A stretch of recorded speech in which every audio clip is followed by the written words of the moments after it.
ብዙዎቻችን አማትና ምራት አይስማሙም የሚል ወሬ እንሰማለን። ነገር ግን የዚህኛው ቤተሰብ ታሪክ ከወሬም በላይ የሚያስደነግጥ ነው። የባለጸጋው ሚሊዮነር ወጣትና ነፍሰ ጡር ሚስት ባለቤቷ ለስራ በሄደ ቁጥር በገዛ አማቷ በሚደርስባት ግፍና መከራ ብዛት ህይወቷ ለአደጋ ተጋለጠ። ነገር ግን አንድ ቀን ሚሊዮነሩ በድንገትና ባልተጠበቀ ሰዓት ወደ ቤቱ ሲመለስ የእናቱን ጭካኔ የተሞላበት የግፍ ድርጊት በአይኑ ተመለከተ። አንዲት እናት ለልጇ የምታደርገው መስዋዕትነት ወሰን የለውም ይባላል። ነገር ግን ይህ መስዋዕትነት ወደ ባለቤትነት ተቀይሮ የሚስቱን ህይወት ገሃነም ሲያደርገው ሚሊዮነሩ በቁጥጥርና በቅናት የታወረች እናቱ ላይ ማንም ያልጠበቀውን አስደንጋጭ ውሳኔ ወሰነ። የገዛ አማቷ በሆዷ ያለውን የልጅ ልጇን ሳታስብ መከራዋን ስታሳያት ምስኪኗ የቤት ሰራተኛ ያሳየቻት ሐዘኔታና ፍቅር ፈጣሪ ሁሌም ችላ የምንላቸውንና ቦታ ያልሰጠናቸውን ሰዎች እኛኑ ለመጠበቅ እንደሚጠቀምባቸው ያሳየናል። ለመሆኑ በዚህ ቤተ መንግስት በሚያክል ትልቅ ቤት ውስጥ የሚፈጸመውን ድብቅ ጥቃት ማን አጋለጠው? ታማኙ የቤት ሰራተኛ ኤሊናስ የደበቀችው ሚስጥር ምንድን ነው? ይህ ሁሉ ግፍስ ለምን ተፈጸመ? ታሪኩን እስከ መጨረሻው ተከታተሉት። ሰላም ውድ ቤተሰቦቻችን እንደምን አላችሁ? ታሪኩን ከመጀመራችን በፊት እስኪ ይሄንን አጓጊ ታሪክ ከየትኛው የዓለም ክፍል ሆናችሁ እንደምትመለከቱት ኮሜንት ላይ ጻፉልን።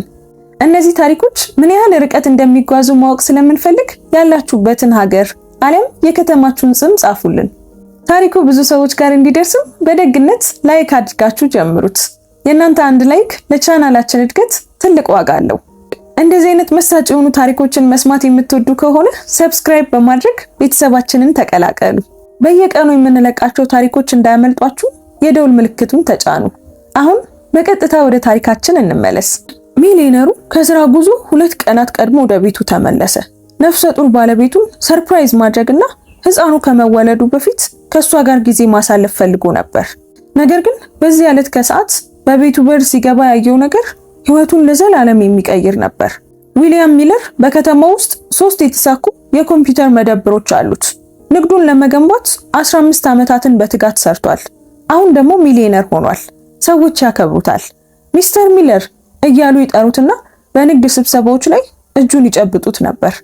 ነገር ግን የዊሊያም ስኬት ዋጋ አስከፍሎታል። ቢሮ በከተማው መሃል የረጅም መስታወት ህንጻ ውስጥ ነበር። አብዛኛውን ጧት ፀሐይ ከመውጣቷ በፊት ከቤት ይወጣል። ማታ ደግሞ የከተማው መብራቶች እንደ ከዋክብት በሚብለጨለጩበት ሰዓት ዘግይቶ ወደ ቤቱ ይመለሳል። ዊሊያም ረጃጅም ነጭ አምዶችና ረጅም የመኪና መግቢያ ባለው ቤተ መንግስት በሚመስል ውብ ቤት ውስጥ ይኖር ነበር። በውስጡም ሁሉም ነገር ፍጹም ነበር። ውድ የቤት ዕቃዎች፣ ንጹህ ወለሎች፣ ግድግዳዎች ላይ የተሰቀሉ ውድ ስዕሎች። ነገር ግን ሰሞኑን ቤቱ በጣም ጸጥ ያለ፣ በጣም ባዶ ሆኖ ይሰማው ነበር። ባለቤቱ ሳራ የ8 ወር ነፍሰ ጡር ነበረች። አሁን ስትራመድ ወገቧን እየያዘች በዝግታ መንቀሳቀስ ጀምራለች። ከብዷታል።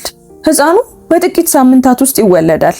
ሳራ በሊንከን አንደኛ ደረጃ ትምህርት ቤት መምህር ነበረች። 2ኛ ክፍሎችን ታስተምር ነበር። ትዕግስት ስላላት ደግ ስለሆነች ልጆች ሁሉ ይወዷታል። እንዲማሩ ለመርዳት በሚያሳዝኑ ድምጾች ታሪኮችን ታነብላቸው፣ በጥቁር ሰሌዳው ላይ ስዕሎችን ትስልላቸው ነበር። ሳራ ከማርገዟ በፊት ስለ ተማሪዎቿ ታሪኮችን ይዛ ከትምህርት ቤት ትመለስ ነበር። ትስቅና ልጆቹ ስላሉት አስቂኝ ነገሮች ለዊሊያም ትነግረው ነበር። ነገር ግን በቅርቡ በጣም ዝምተኛና ጭምት ሆናለች። ፈገግታዋ ቀንሷል። እራትም ብዙ አትበላም። ደህና ነሽ የኔ ውድ? ዊሊያም ይጠይቃታል። ዝም ብሎ ድካም ነው መሰለኝ ትላለች። ህፃኑ ሊመጣ ነው። ዊሊያምም አመናት። እርግዝና በሴቶች አካል ላይ ከባድ የሆኑ ለውጦችን እንደሚያመጣ አስቦ ነበር። ባለቤቱን እያሳዘናት ያለ ሌላ ነገር መኖሩን በፍጹም አላወቀም ነበር። ኤሊና በዊሊያም ቤት ውስጥ የምትሰራ ሰራተኛ ነበረች። እዚያ ለ3 ዓመታት ያህል ቆይታለች። ክፍሎችን ታጸዳለች፣ ምግብ ታበስላለች፣ ልብስም ታጥባለች። ኤሊና ደግ ቡናማ አይኖችና ከብዙ ዓመታት ከባድ ስራ የተነሳ የሻከሩ እጆች ያሏት የ40 ዓመት ሴት ነበረች። ለሳራ ታበስልላት ነበር። ውጪ ሙቀት በሚሆንበት ጊዜ እሷ ራሷ አስባ ቀዝቃዛ ውሃ ታመጣላታለች። ሳራ ጥንካሬ እንዲሰማት ልዩ ሾርባዎችንም ትሰራላት ነበር። አንዳንዴ ሳራ በተለየ ሁኔታ የደከማት ስትመስል ኤሊና እሷ ጋር ተቀምጣ ያበጡ እግሮቿን ታሽላት ነበር። ነገር ግን ኤሊና አንድ ትልቅ ሚስጥር ነበራት። በየቀኑ ሆዷን የሚያሳምም ከባድና አስከፊ ሚስጥር። ሳራን በእውነት ምን እንደሚያሳዝናትና እንደሚያስተክዛት ታውቅ ነበር። የዊሊያም እናት ኤቭሊን ሚለር ሁል ጊዜ ውድ ልብሶችን የምትለብስ ረጅምና ግርማ ሞገስ ያላት ሴት ነበረች። በአንገቷ ላይ እንቁ ታደርጋለች። ያማረ የቆዳ ቦርሳም ትይዛለች። ጸጉሯ በሚያምር ሁኔታ የተሰራና ጫማዎቿ ሁል ጊዜ ከልብሷ ጋር የሚመጣጠኑ ነበሩ። በቤተሰብ ውስጥ ሁሉም ሰው ኤቭሊንን ያከብራታል። ዊሊያም ገና የ7 ዓመት ልጅ እያለ አባቱ ከሞተ በኋላ ዊሊያምን ያሳደገችው እሷ ብቻዋን ነበረች። በዚያን ጊዜ ድሆች ነበሩ። ዊሊያም ወደ ጥሩ ትምህርት ቤት እንዲሄድ ኤቭሊን 2 ስራዎችን ትሰራ ነበር። ማታ ቢሮዎችን ታጸዳለች፣ ቀን ደግሞ ልብስ ትሸጥ ነበር። ላንተ ብዬ ሁሉንም ነገር መስዋዕት አድርጌዋለሁ ትለው ነበር ኤቭሊን። ዳግመኛ አላገባሁም፣ አልተዝናናሁም። አሁን የተሻለ ህይወት እንዲኖርህ በየቀኑ ሰራ ነበር። ዊሊያም ይህንን ፈጽሞ አይረሳውም። እናቱን በጣም ይወዳታል። ለሷ ሁሉንም ነገር እንደ ባለዕዳ እንደሆነ ይሰማዋል። ዊሊያም ከ2 ዓመት በፊት ሳራን ሲያገባ ኤቭሊን በሰርጉ ላይ ፈገግ ብላ ነበር። ሳራን አቅፋት ወደ ቤተሰባችን እንኳን ደህና መጣሽ ብላት ነበር። ነገር ግን አይኖቿ ቀዝቃዛ ነበሩ። ኤቭሊን ሳራ ለልጇ ትመጥናለች ብላ አታስብም ነበር። ምክንያቱም ሳራ የመጣችው ከደሃ ቤተሰብ ነበር። ወላጆቿ ከከተማው ማዶ በትንሽ አፓርታማ ውስጥ ይኖሩ ነበር። ሳራ የሚያማምሩ ልብሶች ወይም ውድ ጌጣጌጦች አልነበሯትም። እሷ ተራ የአንደኛ ደረጃ መምህርት ነበረች። ኤቭሊን ዊሊያም ባለ ሀብትና ታዋቂ ሆነች ከኃይለኛ ቤተሰብ የመጣች ሰው እንዲያገባ ትፈልግ ነበር። ነገር ግን ዊሊያም ሳራን የመረጣት ገር ልቧን ስለወደደው ነበር። ኤቭሊን እነዚህን ሐሳቦች በጭራሽ ጮክ ብላ አትናገርም ነበር። ቢያንስ ዊሊያም ባለበት አትናገርም። ነገር ግን ዊሊያም ለንግድ ጉዞ ሲሄድ ኤቭሊን ቤቱን ትጎበኛለች። የራሷ ቁልፍ ነበራት። ሳታንኳኳ ትገባና ሳራን ለብቻዋ ታገኛታለች። በዚያን ጊዜ ነው ሁሉም ነገር የተቀየረው። ለመጀመሪያ ጊዜ የሆነው ከ6 ወር በፊት ነበር። ዊሊያም ለ3 ቀናት ጉዞ ወደ ሌላ ከተማ ሄዶ ነበር። እሱ በሄደ በማግስቱ ጧት የኤቭሊን ብርማ መኪና ወደ ግቢ ውስጥ ገባ። ኤሊና በፎቅ ላይ አልጋዎችን እያነጠፈች ሳለ ጩኸት ሰማች። ወደ ደረጃው አናት ሾልካ በመሄድ ወደ ታች ተመለከተች። ኤቭሊን ከሳራ ጋር ፊት ለፊት ቆማ ነበር። ጣቶቿን እንደ ቢላዋ እየቀሰረች ልጄን ወጥመድ ውስጥ ከተትሽው እያለች ጮኸች። ሆነ ብለሽ ነው ያረገሽው፣ ይሄ አንቺ ፍላጎት ነው ኤቭሊን ጮኸች። ሳራ በቀስታ አይደለም፣ እውነት አይደለም፣ ሁለታችንም ልጅ ፈልገን ነበር። ውሸታም፣ አንቺ የመጣሽው ከደሃ ቤተሰብ ነው። ባለሀብት ሰው አየሽና ያሽው። ሳራ ጥላት ለመሄድ ሞከረች። ነገር ግን ኤቭሊን አንጓዋን አጥብቃ ያዘቻት። ከፊቴ ለመሄድ እንዳትደፍሪ። ኤሊና ወደ ታች ወርዳ ሳራን ለመርዳት ፈለገች፣ ግን ደግሞ ፈራች። እቤት ውስጥ በምታገኘው ገንዘብ የሚተዳደሩ 3 ልጆች ነበሯት።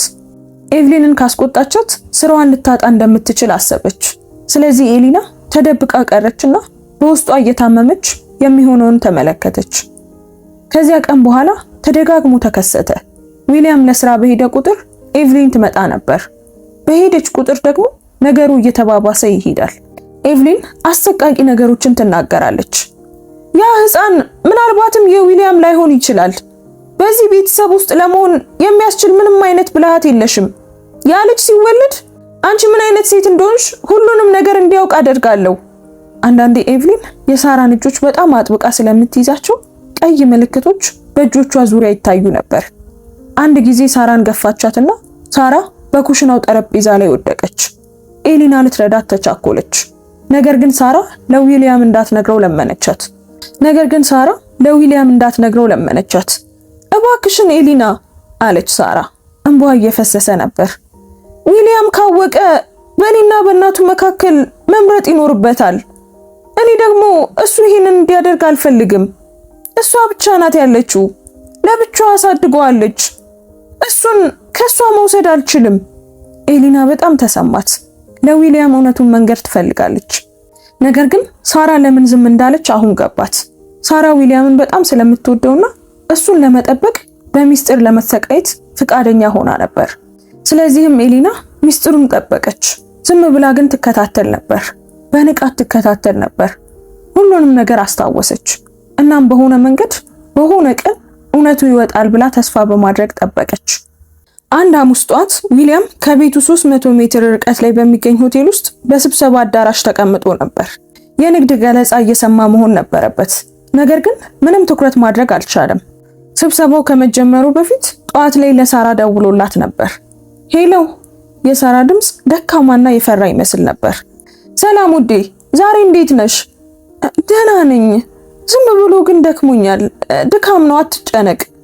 እርግጠኛ ነሽ? ድምፅሽ ያዘነ ይመስላል። ደህና ነኝ ዊሊያም፣ የምር ደህና ነኝ። መቼ ነው ወደ ቤት የምትመጣው? ቅዳሜ ምሽት እመጣለሁ። 2 ቀን ብቻ ነው የሚቀረኝ። ረዥም ዝምታ ሰፈነ። ሳራ አለሽ? አዎ አለው። እወድሃለሁ። እሺ ዊሊያም፣ እወድሃለሁ። እኔም እወድሻለሁ። እባክሽን ትንሽ እረፍት አድርጊ እሺ። ጥሪው ካበቃ በኋላ ዊሊያም ስልኩን በትኩረት ተመለከተው። የሆነ ነገር ተሳስቷል። ሳራ ላለፉት ወራት እንደዚህ አይነት ስሜት ላይ ነበረች። ያዘነች፣ የፈራች እና የደከመች። እሷ ብዙ ጊዜ እርግዝናው ብቻ እንደሆነ ትነግረዋለች። ነገር ግን የዊሊያም ልብ ከዚህ በላይ የሆነ ነገር እንዳለ ነገረው። በምሳ ሰዓት የንግድ አጋሩ ሮበርት ወደሱ መጣ። ሃይ ዊል፣ የምስራች! ስራው ቀድሞ ተጠናቋል። ተጨማሪ 2 ቀናት መቆየት አያስፈልገንም። ወደ ቤት መሄድ ትፈልጋለህ? የዊሊያም ፊት በሳምንት ውስጥ ለመጀመሪያ ጊዜ በደስታ አበራ። በእውነት ዛሬ መሄድ እንችላለን? አሁን እንሂድ። ዊሊያም የምስራቹን ለሳራ ለመንገር ሊደውልላት ፈልጎ ነበር፣ ግን ደግሞ በሆነ ባላወቀው ምክንያት አቆመ። በጭንቅላት ውስጥ አንድ ሐሳብ አመጣ። ሰርፕራይዝ ቢያደርጋትስ? አሁን ሰርፕራይዝ።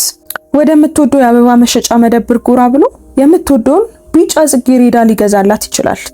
ቦክ ስትሪት ላይ ካለው ዳቦ ቤት የቸኮሌት ኬክ ሊገዛ ይችላል።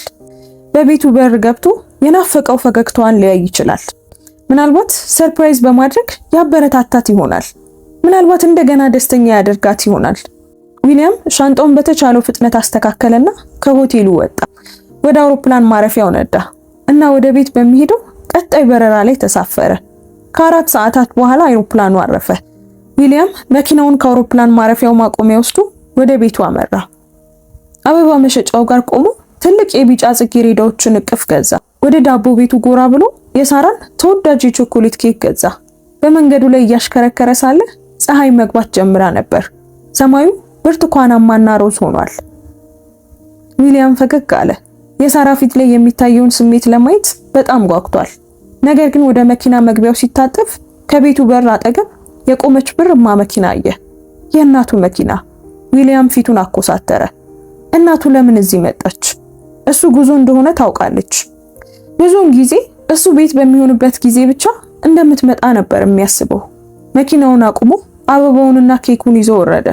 ወደ ቤቱ በር ሲቃረብ ደሙን የሚያቀዘቅዝ ድምፅ ሰማ። ጩኸት። የእናቱ ድምፅ ከፍተኛና የተቆጣ ነበር። ከዚያም ሌላ ድምፅ፣ ለቅሶ። ሳራ እያለቀሰች ነበር። ዊሊያም ኬኩን ጣለው። ሳጥኑ መሬት ላይ ወድቆ ተከፈተ። እሱ ግን ግድ አልሰጠውም። ልቡ በደረት ውስጥ እየመታ ወደ ቤቱ በር ሮጠ። በሩን ገፍቶ በኃይል ከፈተው። ያየው ነገር ግን በድንጋጤ እንዲገተር አደረገው። ዊሊያም በበሩ ላይ ቆሞ መንቀሳቀስ አልቻለም። አፉ ተከፈተ። በእጁ የነበሩት አበቦች መሬት ላይ ወደቁ። በሳሎኑ መሃል እናቱ ኤቭሊን ቆማ ነበር። ፊቷ በንዴት ቀልቷል። እጇ በአየር ላይ ተነስቶ ወደ አንድ ሰው እየቀሰረች ነበር። ያቺ ሰው ደግሞ ሳራ ነበረች። ሳራ ወለሉ ላይ በጉልበቷ ተንበርክካ ነበር። ፀጉሯ ረጥቦና ተዝረክርኮ ነበር። ውሃ ከፊቷ ላይ ወደ ልብሷ ይንጠባጠብ ነበር። ተንበርክካ ሳለች ነፍሰ ጡር ሆዷ በጉልህ ይታይ ነበር። እየተንቀጠቀጠችና እያለቀሰች ራሷን አቅፋ ነበር። አጠገቧ ባለው ነጭ ምንጣፍ ላይ ባዶ ብርጭቆ ነበር። ውሃው በየቦታው ፈሶ ውድ በሆነው ምንጣፍ ላይ ጥቁር እድፍ ፈጥሯል። አንቺ የማትረቢ ሴት! ኤቭሊን ትጮህ ነበር። ልጅን ማታለል የምትችይ ይመስልሻል? ምን እያደረግሽ እንደሆነ የማላውቅ ይመስልሻል? ሳራ ቀና ብላ ተመለከተች። በዚያን ጊዜ ዊሊያም በበሩ ላይ ቆሞ አየችው። አይኖቿ በፍርሃት ፈጠጡ። እፎይታ ወይም ደስታ ሳይሆን ፍርሃት ተሰማት። ፍርሃት። ዊሊያም ብላ በሹክሹክታ ተናገረች። ኤቭሊንም ዞር አለች። ልጇን ስታይ የተቆጣው ፊቷ በድንገት ተቀየረ። ፈገግ አለች። ነገር ግን ፈገግታው የውሸትና ያለ ቦታው የመጣ ይመስል ነበር። ዊሊያም ልጄ፣ ቀድመ መጣ? እኔ ዝም ብዬ። እዚህ ምን እየሆነ ነው? የዊሊያም ድምፅ አስፈሪ ሆኖ ወጣ። እንዲህ አይነት ድምፅ ከዚህ በፊት ተጠቅሞ አያውቅም። ከእናቱ ጋር ተጠቅሞት አያውቅም። ሌላ ከማንም ጋር ተጠቅሞት አያውቅም። አይኑን ከእናቱ ወደ ባለቤቱ እያመላለሰ በዝግታ ወደ ክፍሉ ገባ። መሬት ላይ ያለውን ውሃ አየ። የሳራን የረጠበ ልብስ አየ። አንድ ሰው የሳራን አንጓ በኃይል በያዘበት ቦታ ላይ ቀይ ምልክቶችን አየ። ጥያቄ ጠይቅሻለሁ እማዬ፣ ምን እየሆነ ነው? በትክክል እንድትመልሽልኝ እፈልጋለሁ። ምን እየሆነ ነው? ኤቭሊን በጭንቀት ሳቀች። ኦ ዊሊያም፣ ምንም አይደለም። ሳራና እኔ ዝም ብለን እያወራን ነበር። ውሃ ፈሰሰችና እኔ እንድታጸዳ እየረዳኋት ነበር። ያ ውሸት ነው። ድምፁ ከመተላለፊያው በኩል መጣ። ሁሉም ዞር አሉ። ኤሊና እዚያ ቆማ ነበር። እጆቿ በጣም ይንቀጠቀጡ ነበር። አይኖቿ ግን ጠንካራ ነበሩ። ኤሊና! የኤቭሊን ድምፅ ተለወጠ። ወደ ኩሽና ተመለሽ፣ ይሄ ያንቺ ስራ አይደለም። አይ አለች ኤሊና ወደፊት እየመጣች። ከዚህ በላይ ዝም ማለት አልችልም ሚስተር ዊሊያምስ፣ እናቱ እየዋሹ ነው። ዊሊያም ኤሊናን ተመለከታት። ምን ማለትሽ ነው ኤሊና? ኤሊና ጥልቅ ትንፋሽ ወሰደች። ወይዘሮ ኤቭሊን እርሶ ለጉዞ በሄዱ ቁጥር ወደዚህ ትመጣለች። እናም ወይዘሮ ሳራን ታቆስላታለች። አሰቃቂ ነገሮችን ትናገራለች፣ ትይዛታለች፣ አንዳንዴም ትገፋታለች። ዛሬ ያንን ብርጭቆ ውሃ በወይዘሮ ሳራ ፊት ላይ ደፋችውና በጉልበቷ እንድትንበረከክ አደረገቻት። ክፍሉ ሙሉ በሙሉ ጸጥ አለ። ዊሊያም ወለሉ ከእግሩ ስር እየጠፋ እንደሆነ ተሰማው። እናቱን ተመለከተ። ይህ እውነት ነው? የኤቭሊን ፊት ወደ ጥቁር ቀይ ተቀየረ። እንዴት ከገዛ እናት በላይ ሰራተኛን ለማመን ትደፍራለህ? እኔ እኮ ነኝ ያሳደግኩ። ለአንተ ሁሉንም ነገር መስዋዕት አድርጌያለሁ። እንደዚህ ነው የምትከፍለኝ? እማዬ፣ ጥያቄውን ብቻ መልሽልኝ። አሁን ድምፁ ይንቀጠቀጥ ነበር። እውነት ነው? ከመልስ ይልቅ ኤቭሊን ወደ ሳራ ዞረች። ንገሪው፣ ምንም እንዳላረኩኝ ንገሪው፣ እየዋሸሽ እንደሆነ ንገሪው። ሳራ ዝም ብላ ወለሉ ላይ ተቀምጣ ይበልጥ ማልቀስ ጀመረች። ዊሊያም ወደ ባለቤቱ ሄደ። ውድ ሱሪው በውሃ ሲርስ ግድ ሳይሰጠው አጠገቧ ተንበረከከ። በቀስታ እጆቿን በእጆቹ ያዘ። በዚያን ጊዜ ነበር በአንጓዋ ላይ ያለውን ቀይ ምልክቶች ያየው። ልክ አንድ ሰው በጣም አጥብቆ እንደያዛት የሚያሳዩ የጣት ምልክቶች። ሳራ አላት በለሰለሰ ድምፅ፣ እኔን ተመልከችኝ። ሳራ ጭንቅላቷን ቀና አደረገች። አይኖቿ ከለቅሶ የተነሳ ቀልተውና አብጠው ነበር። እውነቱን ንገሪኝ አለ ዊሊያም። እናቴ እየጎዳችሽ ነበር? ለረጅም ሰዓት ሳራ ምንም አላለችም። ከዚያም በመጨረሻ ጭንቅላቷን በአዎንታ ነቀነቀች። አዲስ እንባ በጉንጮቿ ላይ ፈሰሰ። ለምን ያህል ጊዜ? መቼ ነው እንደዚህ ማድረግ የጀመረችው? ዊሊያም ጠየቀ። 6 ወር፣ ሳራ በሹክሹክታ ተናገረች። እርጉዝ መሆኔን ከነገርኩ ጀምሮ። ዊሊያም አንድ ሰው ሆዱን በቦክስ እንደመታው ያህል ተሰማው። 6 ወር ሙሉ እናቱ ወደ ቤት እየመጣች ባለቤቱን ስታቆስል እሱ ምንም አላወቀም ነበር። ቆመና እናቱን ፊት ለፊት ተጋፈጣት። ኤቭሊን ዊሊያም እንዲህ አይነት አስተያየት ሲያት ከዚህ በፊት አይታው አታውቅም። ፊቱ ጠንካራ ነበር። ከቤቴ ውጪ አላት። ዊሊያም እባክህን፣ ያቺ ልጅ እየዋሸች ነው። ዊሊያም በጣም ከመጮሁ የተነሳ ኤሊና እንኳን ደነገጠች። የኤቭሊን አፍ ተዘጋ። ሶፋው ላይ ያለውን ውድ ቦርሷን አነሳች። ወደ በሩ ስትሄድ ቆማ አንድ ጊዜ ዊሊያምን ተመለከተችው።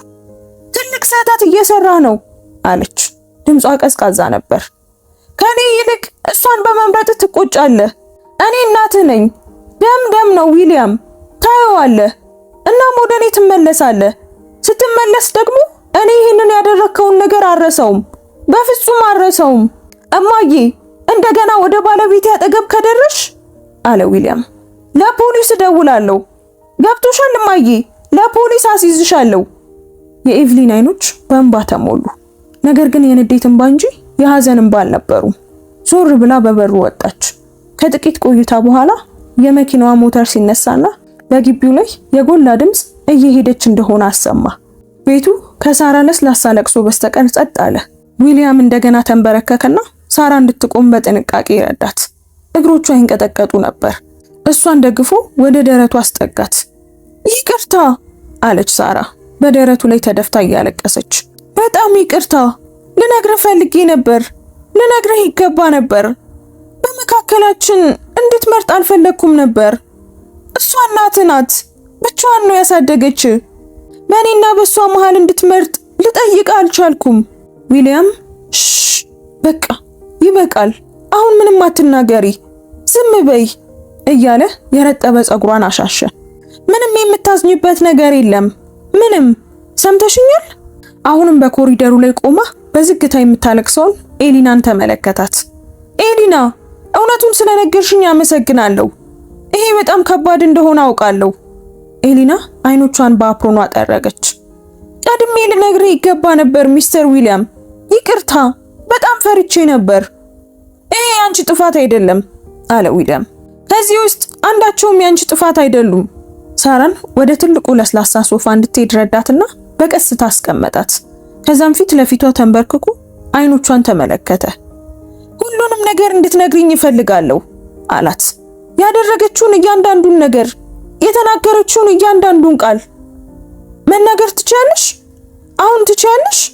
ሳራ የፈራች መሰለች። ዊሊያም፣ እናትህን እንድትጠላት ማድረግ አልፈልግም። እሷ አሳድጋሃለች። ዊሊያም እጆቿን ያዘ። ግን አንቺን ጎድታሻለች። የኛን ልጅ ተሸክመሽ ሳለ እሷ ግን ልትጎዳሽ ሞክራለች። አንቺና ልጃችንን በሰላም ከመጠበቅ በላይ ምንም ነገር አሁን አስፈላጊ አይደለም። ይገባሻል? አሁን ቤተሰቤ አንቺ ነሽ። አንቺና የህፃን ሁልጊዜም ይቀድማሉ። ሳራ እንደገና ማልቀስ ጀመረች። ነገር ግን በዚህ ጊዜ እንባዋ ከቀድሞ የተለየ ነበር። ሁሉንም ነገር ለረጅም ጊዜ በውስጧ ይዛው ነበር። አሁን ግን በመጨረሻም ቀስ በቀስ እየወጣ ነው። ህፃኑ ያንተ አይደለም አለችኝ አለች ሳራ። ድምጿ የሹክሹክታ ያህል ነበር። ወጥመድ ውስጥ ከተሽዋል አለችኝ። የማረባና ሞኝ እንደሆንኩ ነገረችኝ። ህፃኑ ሲወለድ ስለኔ አሰቃቂ ውሸቶችን እንደምትናገር ነገረችኝ። ህፃኑን እንደምትወስድብኝ ነገረችኝ። ዊሊያም በደረት ውስጥ ንዴት እንደ እሳት ሲቀጣጠል ተሰማው። በህይወቱ ሙሉ እንደዚህ ተቆጥቶ አያውቅም ነበር። እጆቼን ትይዘኝ ነበር አለች ሳራ ለዊሊያም ምልክቶቹን እያሳየችው ነበር። አንድ ጊዜ ገፋችኝና ኩሽናው ጠረጴዛ ላይ ወደቅኩ። ህፃኑ ይጎዳ ይሆን ብዬ በጣም ፈርቼ ነበር። ነገር ግን ኤሊና ረዳችኝ። ሌላ ጊዜ ደግሞ መቆም እንኳን እስኪያቅተኝ ድረስ በደከመኝ ሰዓት መታ አስገደደችኝ። ሳራ አልጨረሰችም። በጣም እያለቀሰች ነበር። ኤሊና ወደፊት መጣች። እናም በጉልበቷ ተንበርክካ ቤቱን እንድታጸዳ አደረገቻት። ወይዘሮ ሳራ የ7 ወር ነፍሰ ጡር ነበሩ። ሚስተር ዊሊያም፣ እኔ ለመርዳት ሞከርኩ፣ ነገር ግን ወይዘሮ ኤቭሊን አባረረችኝ። ወይዘሮ ሳራ በዚያ ቀን ራሳቸውን ስተዋል። ወደ ሶፋው እንዲደርሱ እንድረዳቸው ጎረቤት የግድ መጥራት ነበረብኝ። ዊሊያም አይኖቹን ጨፈነ። ልቡ በጣም ታመመ። ወደ ቤት በደወለ ቁጥር ሳራ የደከመች ወይም ያዘነች ትመስል የነበረባቸው ጊዜያቶች ሁሉ ትዝ አሉት። ማወቅ ነበረበት፣ ማየት ነበረበት። ጎረቤት ለምን አልነገረኝም ብሎ ጠየቀ። ወይዘሮ ኤቭሊን ለጎረቤቱ ወይዘሮ ሳራ ዝም ብለው በእርግዝና ምክንያት ራሳቸውን እንደሳቱ ስለነገሯቸው ነው ስትል ኤሊና አስረዳች። ነገሩ የተለመደ እንዲመስል አደረገችው። እናም ወይዘሮ ሳራ ለእርሶ እንዳይናገሩ ካልሆነ ግን ነገሩን እንደምታባብሰው አስጠነቀቀቻቸው። ዊሊያም ቆመ። ወደ መስኮቱ ሄደና ከጥቂት ደቂቃዎች በፊት የእናቱ መኪና ወደ ነበረበት የመኪና መግቢያ ተመለከተ። ሁልጊዜም ለእናቱ ይታዘዝ ነበር። ሁልጊዜም ያከብራት ነበር። ሁልጊዜም እሷን ያስቀድም ነበር፣ ምክንያቱም ለብቻዋ ስላሳደገችው። ነገር ግን እሷ መኖሩን እንኳን የማያውቀውን መስመር አልፋለች። ሳራን አቁስላለች። ገና ያልተወለደው ልጁን አስፈራርታለች። ቤቱን የፍርሃት ቦታ አደረገችው። ይሄ ደግሞ ፍቅር አልነበረም። ይሄ መጠን ያለፈ ቁጥጥር ነበር። ዊሊያም ወደ ሳራ ዞረ። ሻንጣሽን አዘጋጂ አላት። አንቺና ህፃኑ ደህና መሆናችሁን ለማረጋገጥ ወደ ሆስፒታል መሄድ አለብን። ዊሊያም፣ ደህና ነኝ፣ እባክሽ። ድምፁ ትንሽ ተሰበረ። እባክሽ ሳራ፣ ሁለታችሁም ደህና መሆናችሁን ማወቅ አለብኝ። ዶክተር እንዲያይሽ እፈልጋለሁ። ሳራ በባለቤቱ አይን ውስጥ ያለውን ፍርሃት አየችና በአዎንታ ራሷን ነቀነቀች። ኤሊና ሳራ ልብስ እንድታዘጋጅና ወደ ፎቅ እንድትወጣ ረዳቻት። ዊሊያም ስልኩን አንስቶ ለንግድ አጋሩ ለሮበርት ደወለ። ሮበርት፣ ባለፈው ዓመት የተጠቀምክበትን የጥበቃ ጠበቃ ስም እፈልጋለሁ። የቤተሰብ ጠበቃው። ሁሉም ነገር ሰላም ነው? ሮበርት ጠየቀ። አይ፣ ሁሉም ነገር ሰላም አይደለም። ግን ሰላም ይሆናል። ስልኩን ከዘጋ በኋላ ሶፋው ላይ ተቀመጠ እና ራሱን በእጆቹ ደገፈ። መላ አካሉ ይንቀጠቀጥ ነበር። ስለሄደባቸው የንግድ ጉዞዎች ሁሉ አሰበ። ሳራን ብቻዋን የተዋባቸው ጊዜያቶች፣ እናቱ ፈገግ እያለች ስለ ስራው ስትጠይቀው በሚስጥር ባለቤቱን ስታሰቃይ የነበረባቸው ጊዜያት። እንዴት እንደዚህ ሊታወር ቻለ? ከጥቂት ደቂቃዎች በኋላ ሳራ ትንሽ ሻንጣ ይዛ ወደ ታች ወረደች። ኤሊና እንድትራመድ እየረዳቻት ነበር። ዊሊያም ወደ ሆስፒታል ወሰዳቸው። በዚያ በሄደበት መንገድ ሁሉ የሳራን እጅ አጥብቆ ይዞ ነበር። ሆስፒታል ውስጥ ሽበት ያለው ደግ ዶክተር ሳራን መረመራት። ዊሊያም እንደታሰረ እንስሳ ወዲያና ወዲህ እያለ ከክፍል ውጪ ጠበቀ። በመጨረሻም ዶክተሩ ወጣ። ሚስተር ሚለር፣ ባለቤቱና ህፃኑ በሰውነት ደረጃ ሁለቱም ደህና ናቸው። ነገር ግን የደም ግፊቷ በጣም ከፍተኛ ነው። በዚህ እርግዝና ወቅት ያ ደግሞ በጣም አደገኛ ነገር ነው። ይሄ ምን ማለት ነው ዶክተር? እያመነታ ጠየቀው። ትልቅ ውጥረት ወይም ስትረስ ውስጥ ናት ማለት ነው አለ ዶክተሩ። ስትረስ ደግሞ ለነፍሰ ጡር ሴቶች በጣም መጥፎ ነገር ነው።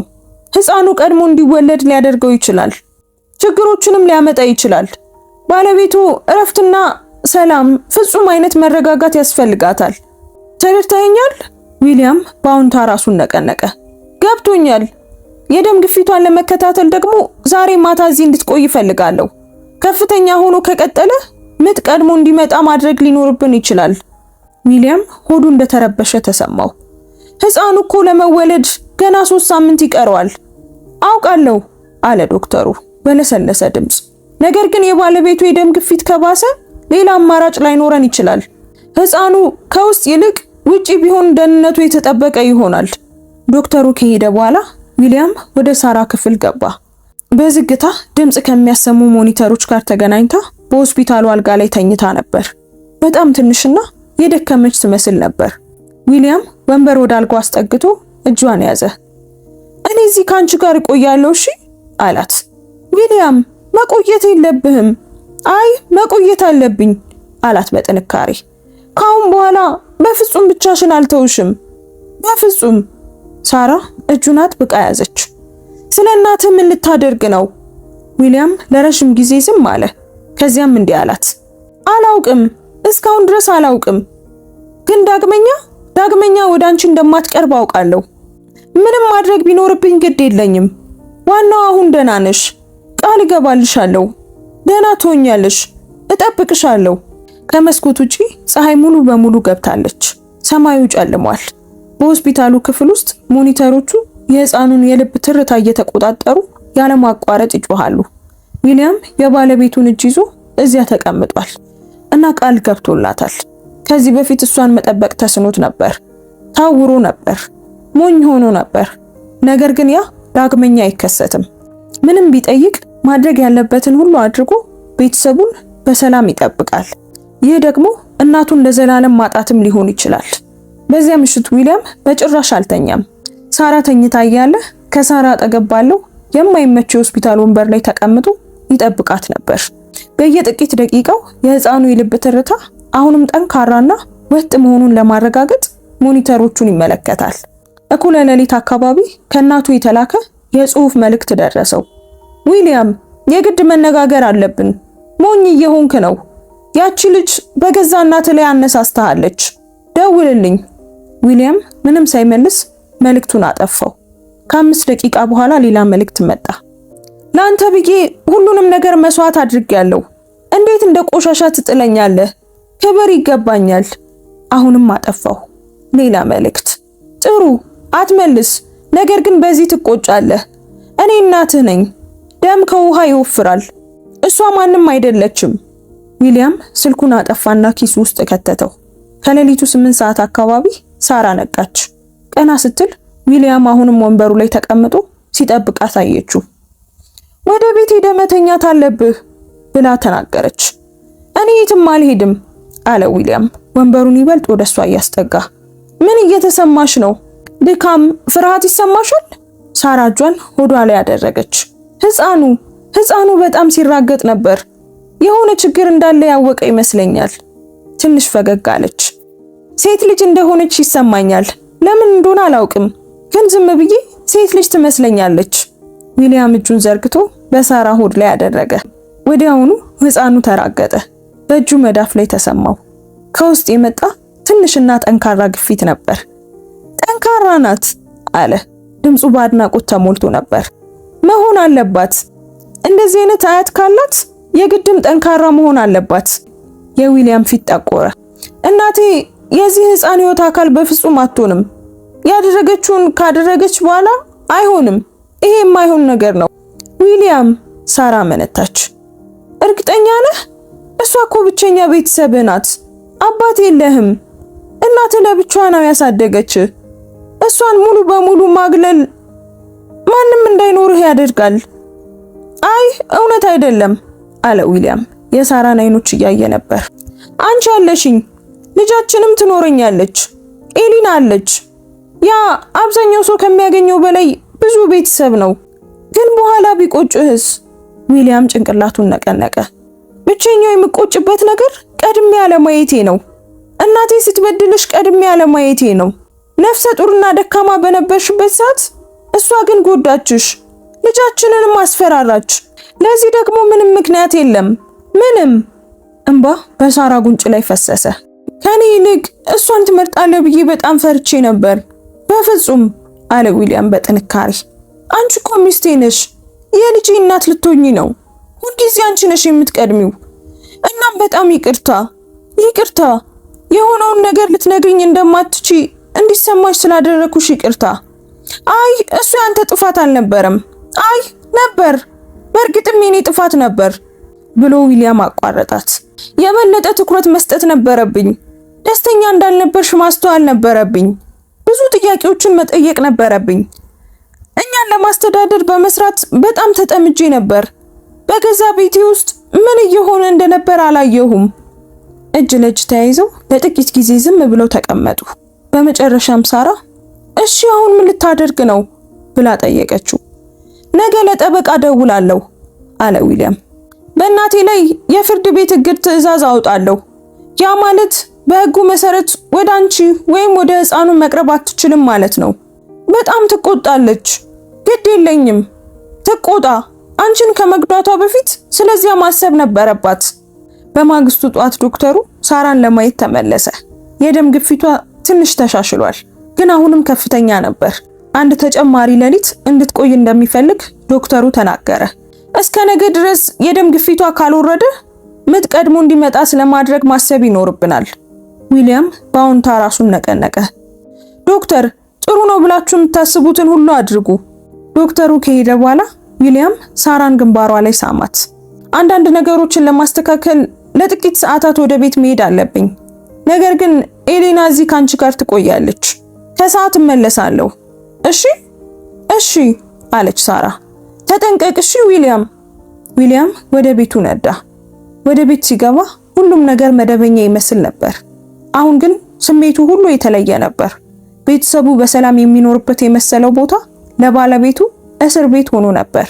ወደ ፎቅ ወደ ቢሮ ሄደና ሮበርት ለጠቆመው ጠበቃ ስልክ ደወለ። ስሟ ኤልሳቤት ቴይለር ሲሆን በቤተሰብ ሕግ ላይ የተካነች ነበረች። ሚስተር ሚለር አለች ኤልሳቤት ዊሊያም ሁሉንም ነገር ካስረዳት በኋላ። እናቱ ያደረጉት የቤት ውስጥ ጥቃት ይባላል። በቤት ውስጥ ባይኖሩም እንኳን ወደ ቤቱ የመግባት እድል ነበራቸው እና ባለቤቱን በአካልም ሆነ በስሜት ደጋግመው ጎድተዋል። የእግድ ትዕዛዙን እንዴት ማግኘት እችላለሁ? ዊሊያም ጠየቀ። በነገሩኝ መሰረት ጠንካራ ማስረጃ አለን። ከባለቤቱ፣ ከቤት ሰራተኛውና ከእርሶ ቃል መቀበል አለብኝ። እንዲሁም የባለቤቱን ጉዳት የሚያሳዩ ፎቶዎችና የደም ግፊቷ ከፍ ማለቱን የሚያሳዩ የሆስፒታል መዝገቦቹ ያስፈልጉኛል። ምን ያህል ጊዜ ይወስዳል? ዛሬውኑ ለአስቸኳይ የእግድ ትዕዛዝ ማመልከት እንችላለን። ያ ችሎቱ እስኪካሄድ ድረስ እናቶ እንዳይቀርቡ ያደርጋል። ዳኛው ቋሚ መሆን አለመሆኑን ከዚያ በኋላ ይወስናል። እሺ አድርጊው አለ ዊሊያም። ዋጋው ምንም ያህል ቢሆን ግድ የለኝም። ባለቤቴና ልጄ ጥበቃ እንዲደረግላቸው ብቻ ነው የምፈልገው። እሺ ወዲያውኑ ወረቀቱን እጀምራለሁ አለች ኤልዛቤት። አንድ ተጨማሪ ነገር ሚስተር ሚለር፣ እናቶ መልሰው ሊዋጉ እንደሚችሉ ማወቅ አለቦት። እንደዚህ አይነት ሰዎች ብዙ ጊዜ ያንን ያደርጋሉ። ሌሎች የቤተሰብ አባላትን በእርሶ ላይ በማነሳሳት ሊሞክሩ ይችላሉ። ውሸት ሊያሰራጩ ይችላሉ። በእርሶ ላይ የህግ ችግር ለመፍጠር እንኳን ሊሞክሩ ይችላሉ እና ይሄንን ለማድረግ ተዘጋጅቷል? ዊሊያም ስለ እናቱ የትላንት ማታ የጽሑፍ መልእክቶች አሰበ። ከዛም አሁን ተዘጋጅቻለሁ ሲል መለሰላት። ከዚያም ስልኩን ዘጋ። ጠረጴዛው ላይ ለረጅም ጊዜ ተቀምጦ አሰበ። ስለ እናቱ ለረጅም ጊዜ የህይወቱ ማዕከል ነበረች። በሚያደርጋቸው ውሳኔዎች ሁሉ ስለሷ ያስብ ነበር። ባገኘው ስኬት ሁሉ እሷን ኩራት እንዲሰማት ይፈልግ ነበር። የሚያማምሩ ነገሮችን ለመግዛት፣ እሷን ለመንከባከብ የእሷን መስዋዕትነት በከንቱ እንዳልነበር ለማሳየት በትጋት ይሰራ ነበር። አሁን ግን እውነቱን እያየ ነው። እናቱ እሱ ደስተኛ እንዲሆን አልፈለገችም። እሷ የፈለገችው ለሷ ብቻ ታማኝ እንዲሆን ነበር። ዊሊያም ሳራን ሲያገባ ኤቭሊን እንደ ክህደት ቆጠረችው። ሳራ ስታረግዝ ደግሞ ኤቭሊን የዊሊያምን ትኩረት ሌላ ሰው እንደሰረቀባት አየችው። የእናቱ ፍቅር በሰንሰለት የታሰረ ነበር። ዊሊያም በደረጃው በኩል የኮቴ ድምጽ ሰማ። ኤሊና በበሩ በኩል ብቅ አለች። ሚስተር ዊሊያም፣ የወይዘሮ ሳራን አንዳንድ ዕቃዎች ለመውሰድ ከሆስፒታል መጣው። እንዴት ኖት? ዊሊያም ምንም እንኳን አይኖቹ ቢቀሉም ደህና ነኝ፣ ግን አንድ ነገር ልጠይቅሽ እችላለሁ አላት። እናቴ የምታደርገውን ነገር ለምን ቀድመሽ አልነገርሽኝም? ኤሊና ወደ እጆቿ ቁልቁል ተመለከተች። ፈርቼ ነበር ሚስተር ዊሊያምስ። 3 ልጆች አሉኝ። በየወሩ ወደ ቤት ገንዘብ እልካለሁ። እናም ይሄንን ስራ ካጣው ንግግሯን አቋረጠች። ይገባኛል አለ ዊሊያም። ነገር ግን አሁን አንድ ነገር እንድታደርግልኝ እፈልጋለሁ። ያየሽውን ሁሉ፣ እናቴ ሳራን የጎዳችበትን ጊዜ፣ የሰማሽውን እያንዳንዱን ቃል፣ ሁሉንም ነገር ጽፈሽ እንድትሰጪኝ እፈልጋለሁ። ጠበቃው ለእግድ ትዕዛዝ ይፈልገዋል። ኤሊና በመስማማት ራሷን ነቀነቀች። እሺ፣ ሁሉንም ነገር እጽፋለሁ፣ እያንዳንዱን ነገር። አመሰግናለሁ። እናም ኤሊና፣ እውነት በመናገርሽ ምክንያት ስራሽን በፍጹም አታጭም። በፍጹም። እንዲያውም ደሞዝሽን ጨምሬልሻለሁ። የኤሊና አይኖች በእንባ ተሞሉ። ይህንን ማድረግ አልነበረቦትም ሚስተር ዊሊያምስ። አይ ነበረብኝ። በጣም አስፈላጊ በነበረበት ሰዓት ለባለቤቴ ለመናገር ፍቃደኛ ሆነሻል። ያ ደግሞ ድፍረት ይጠይቃል። በዚህ ዕለት ከሰዓት በኋላ ዊሊያም ንጹህ ልብሶችንና የኤሊናን የጽሑፍ ቃል ይዞ ወደ ሆስፒታል ተመለሰ። እንዲሁም በዚያ ጧት በሳራ አንጓ ላይ ያሉትን ምልክቶች ያነሳቻቸውን ፎቶዎች ይዞ ነበር። በመንገዱ ላይ እያለ ጠበቃዋ ደወለችለት። ሚስተር ሚለር፣ አስቸኳይ የእግድ ትዕዛዙን አስገብቻለሁ።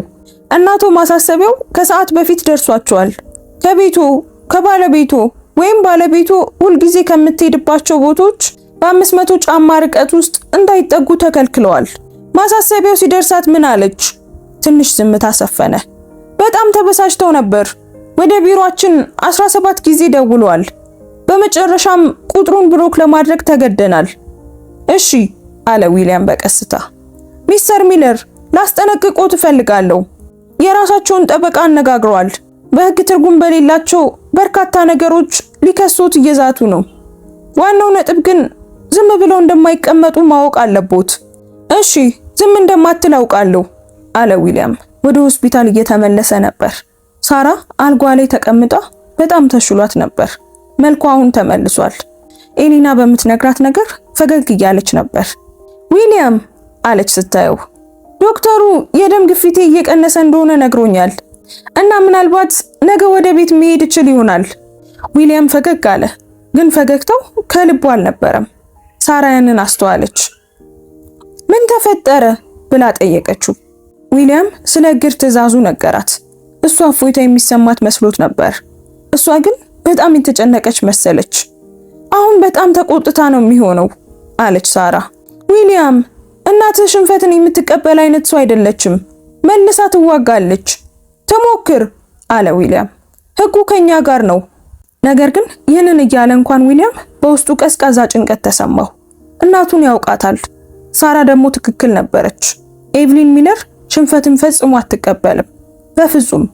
ሽንፈትን የማይቀበሉ ሰዎች ደግሞ በጣም አደገኛ ሊሆኑ ይችላሉ። በዛ ምሽት የዊሊያም ስልክ ጮኸ። የማያውቀው ቁጥር ነበር። ሄሎ ዊሊያም፣ የእናቱ ድምጽ ነበር። ትልቅ ስህተት ሰርተሃል እማዬ። እኔን ለማግኘት መሞከር የለብሽም። ሰለሞን የእግድ ትዕዛዝ ግድ የለኝም። ኤቭሊን ጮኸች። አንተ ልጄ ነህ፣ የወለድኩ ልጄ እና እኔ ነኝ ያሳደግኩ። እንደዚህ ነው የምትከፍለኝ? በዚህ ነው ውለታዬን የምትከፍለው? ከገዛ እናትህ ይልቅ የማትረባ መምህር በመምረጥ ነው ውለታዬን የምትመልሰው? እማዬ ሳራ ባለቤቴ ናት። እሷ ማንም አይደለችም። ውሸት ነው። ሳራ ገንዘብህን ፈልጋ የቀረበች ሴት ናት። ያ የተሸከመችው ሕፃን ደግሞ ምናልባት ያንተ እንኳን ላይሆን ይችላል። ዊሊያም ንዴቱ ሲገነፍል ተሰማው። እማዬ ይበቃሻል፣ ዝም በይ። ኤቭሊን ጮኸች። የዲኤንኤ ምርመራ አድርገህ ማረጋገጥ ይኖርብሃል። ምን አይነት ሴት እንደሆነች ለሁሉም ሰው እናገራለሁ። መላው ዓለም እንዲያውቅ አደርጋለሁ። ዊሊያም ስልኩን ዘጋው።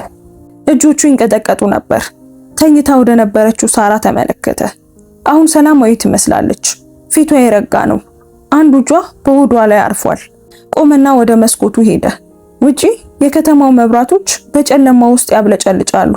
የሆነ ቦታ ላይ እናቱ ቀጣዩን እርምጃዋን እያቀደች ነው።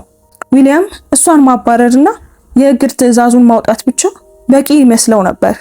ነገር ግን አሁን ጅማሮ ብቻ እንደሆነ ተመለከተ። እናቱ ወደ ግልጽ ጦርነት ውስጥ እየገባች ነበር። እሱ ደግሞ ዝግጁ መሆን ነበረበት። በማግስቱ ጧት የሳራ የደም ግፊት በጣም ተሻሽሎ ነበር። ዶክተሩ ወደ ቤት መሄድ እንደምትችል ነገራት። ነገር ግን እረፍት ማድረግና መረጋጋት አለባት። ምንም አይነት ስትረስ ውስጥ መግባት የለባትም። ዶክተሩ በጥብቅ አስጠነቀቁት። በእውነት ነው የምልህ፣ ባለቤት ሰላምና ጸጥታ ያስፈልጋታል። ካልሆነ ግን ከባድ ችግሮች ሊገጥሙን ይችላሉ። ገብቶኛል አለ ዊሊያም። ሳራን ወደ መኪናው እንድትገባ ረዳትና በመንገዱ ላይ ያለውን ጉብታ ሁሉ እየተጠነቀቀ በዝግታ ነዳ። ኤሊና ቀድማ ቤት ገብታ ሁሉንም ነገር አጽድታ ነበር። እንዲያውም መኝታ ቤት ውስጥ ትኩስ አበባዎችን አኑራ ነበር። ቢጫ ጽጌረዳዎችን፣ የሳራን ተወዳጅ አበቦች። አመሰግናለሁ ኤሊና። ሳራ አቀፈቻት።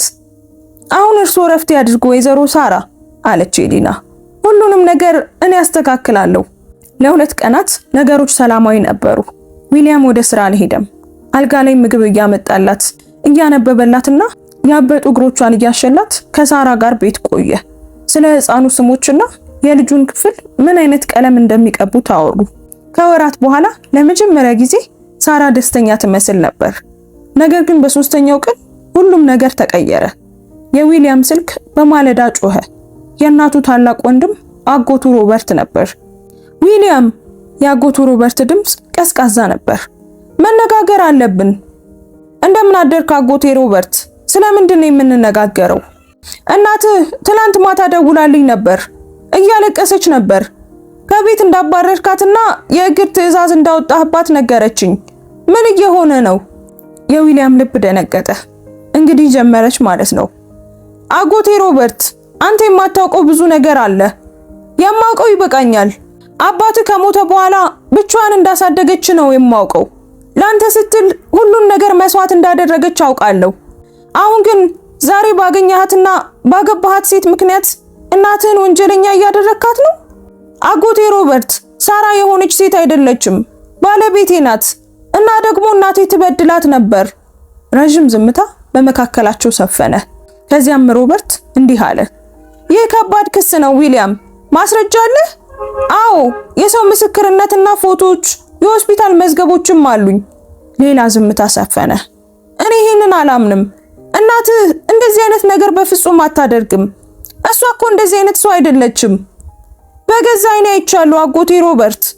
ቀድሜ ገብቼ ድርጊቱ ላይ ነው ያገኘኋት። አይ ነገሩን በተሳሳተ መንገድ ተረድተው መሆን አለበት። አጎቴ ሮበርት በጥንካሬ ተከላከለ። እናትህ ትክክለኛውን ሁኔታ ነግራኛለች። ሳራን ልትጠይቃት ስትሄድ መሬት ላይ ወድቃ አገኘቻት። ልታነሳት ስትሞክር አንተ በድንገት ገባህ። እናም ወደ ድምዳሜ ዘለልክ። ዊሊያም የሚሰማውን ነገር ማመን አልቻለም። አጎቴ ሮበርት፣ የሆነው ነገር በጭራሽ እንደዚህ አይደለም። ዊሊያም፣ አንተ የእህቴ ልጅ ነህ፣ እወድሃለሁ። ነገር ግን ትልቅ ስህተት እየሰራ ነው። ቤተሰብ ከሁሉም ነገር ቀዳሚ ነው። እናትህ ደግሞ ክብር ይገባታል። ይቅርታ ልጠይቃትና ይህንን የእግር ትዕዛዝ ቅዠት ልታስቆመው ይገባል። ምንም ነገር አላስቆምም አጎቴ ሮበርት። እናቴ ነፍሰ ጡር ባለቤቴን ጎድታለች። ይሄን ደግሞ ዝም ብዬ የምመለከተው ጉዳይ አይደለም። ጥሩ አለ ሮበርት በቀዘቀዘ ሁኔታ ነበር። እንግዲያውስ ከቤተሰቡ ምንም አይነት ድጋፍ አገኛለሁ ብለን እንዳትጠብቅ። ከገዛ ደምህ ይልቅ የውጪ ሰውን መደገፍ ከፈለክ ያ ያንተ ምርጫ ነው። ነገር ግን ነገሮች ሲበላሹ ወደኛ እያለቀስክ እንዳትመጣ። ስልኩ ተዘጋ። ዊሊያም ሶፋው ላይ በከባድ ስሜት ተቀመጠ። ሳራ በዝግታ እየተንቀሳቀሰች ወደ ክፍሉ ገባች። ማን ነበር ብላ ጠየቀችው። አጎቴ ሮበርት ነው። እናቴ ቀድማ አግኝቷለች። ለሁሉም ሰው የሷን ታሪክ ስሪት እየነገረች ነው። ሳራ አጠገቡ ተቀመጠች። እሷን ያምኗታል አይደል? ዊሊያምም በአሁንታ ራሱን ነቀነቀ። አብዛኞቹ ያምኗታል። እሷ በጣም አሳማኝ ናት። ደግሞ አንቺን ከሚያውቁሽ በላይ እሷን ለረጅም ጊዜ ያውቋታል። ይቅርታ፣ በጣም ይቅርታ፣ ሳራ በሹክሹክታ ተናገረች። ይሄ ሁሉ የኔ ጥፋት ነው። ቤተሰቦችን እየበተንኩ ነው። አይ አለ ዊሊያም በጥንካሬ። ያንን ያደረገችው እናቴ እንጂ አንቺ አይደለሽም። እዚህ ጋር ተበዳዩ አንቺ ነሽ። ነገር ግን ይህንን እያለ እንኳን ዊሊያም በደረቱ ውስጥ ከባድ ሐዘን ተሰማው። ስለ አክስቶቹ፣ ስለ አጎቶቹ፣ የአጎቶቹ ልጆች አሰበ። አብሯቸው ነው ያደገው። ሰርጉ ላይ ነበሩ። ስኬቶቹን ሁሉ አብሮ አክብረዋል። አሁን ግን በእናቱ ውሸት ምክንያት እያጣቸው ነው። ስልኩ እንደገና ጮኸ። በዚህ ጊዜ የአባቱ እህት አክስቱ ኤልዛቤት ነበረች። ሚስተር ሚለር ባንተ በጣም አዝኛለሁ አለችው። ሰላምታ እንኳን አልሰጠችው። እናትህ ልቧ በጣም ተሰብሯል።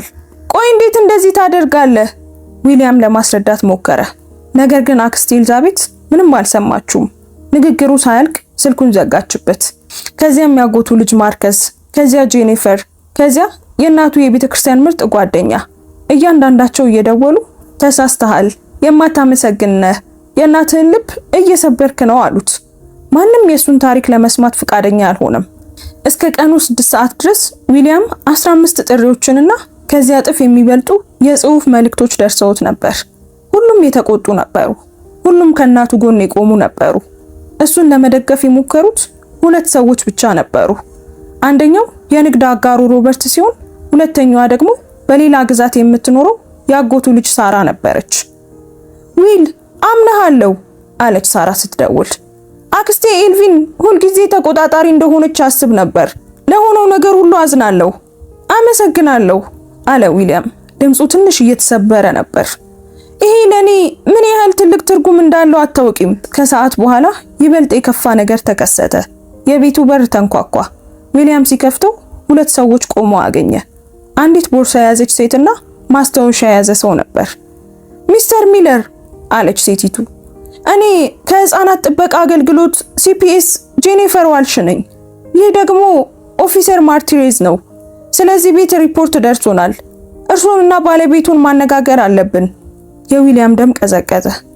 ሪፖርት? ምን አይነት ሪፖርት? ባለቤቱ በአደገኛ ሁኔታ ውስጥ እንደተያዘችና ተገላ እንደምትኖር፣ ገና ያልተወለደው ህፃንም የደህንነት ስጋት ላይ እንዳለ መረጃ ደርሶናል። ምን? ያ እብደት ነው። ማን ነው እንደዚህ የነገራችሁ? ምንጫችንን መግለጽ አንችልም ሚስተር ሚለር።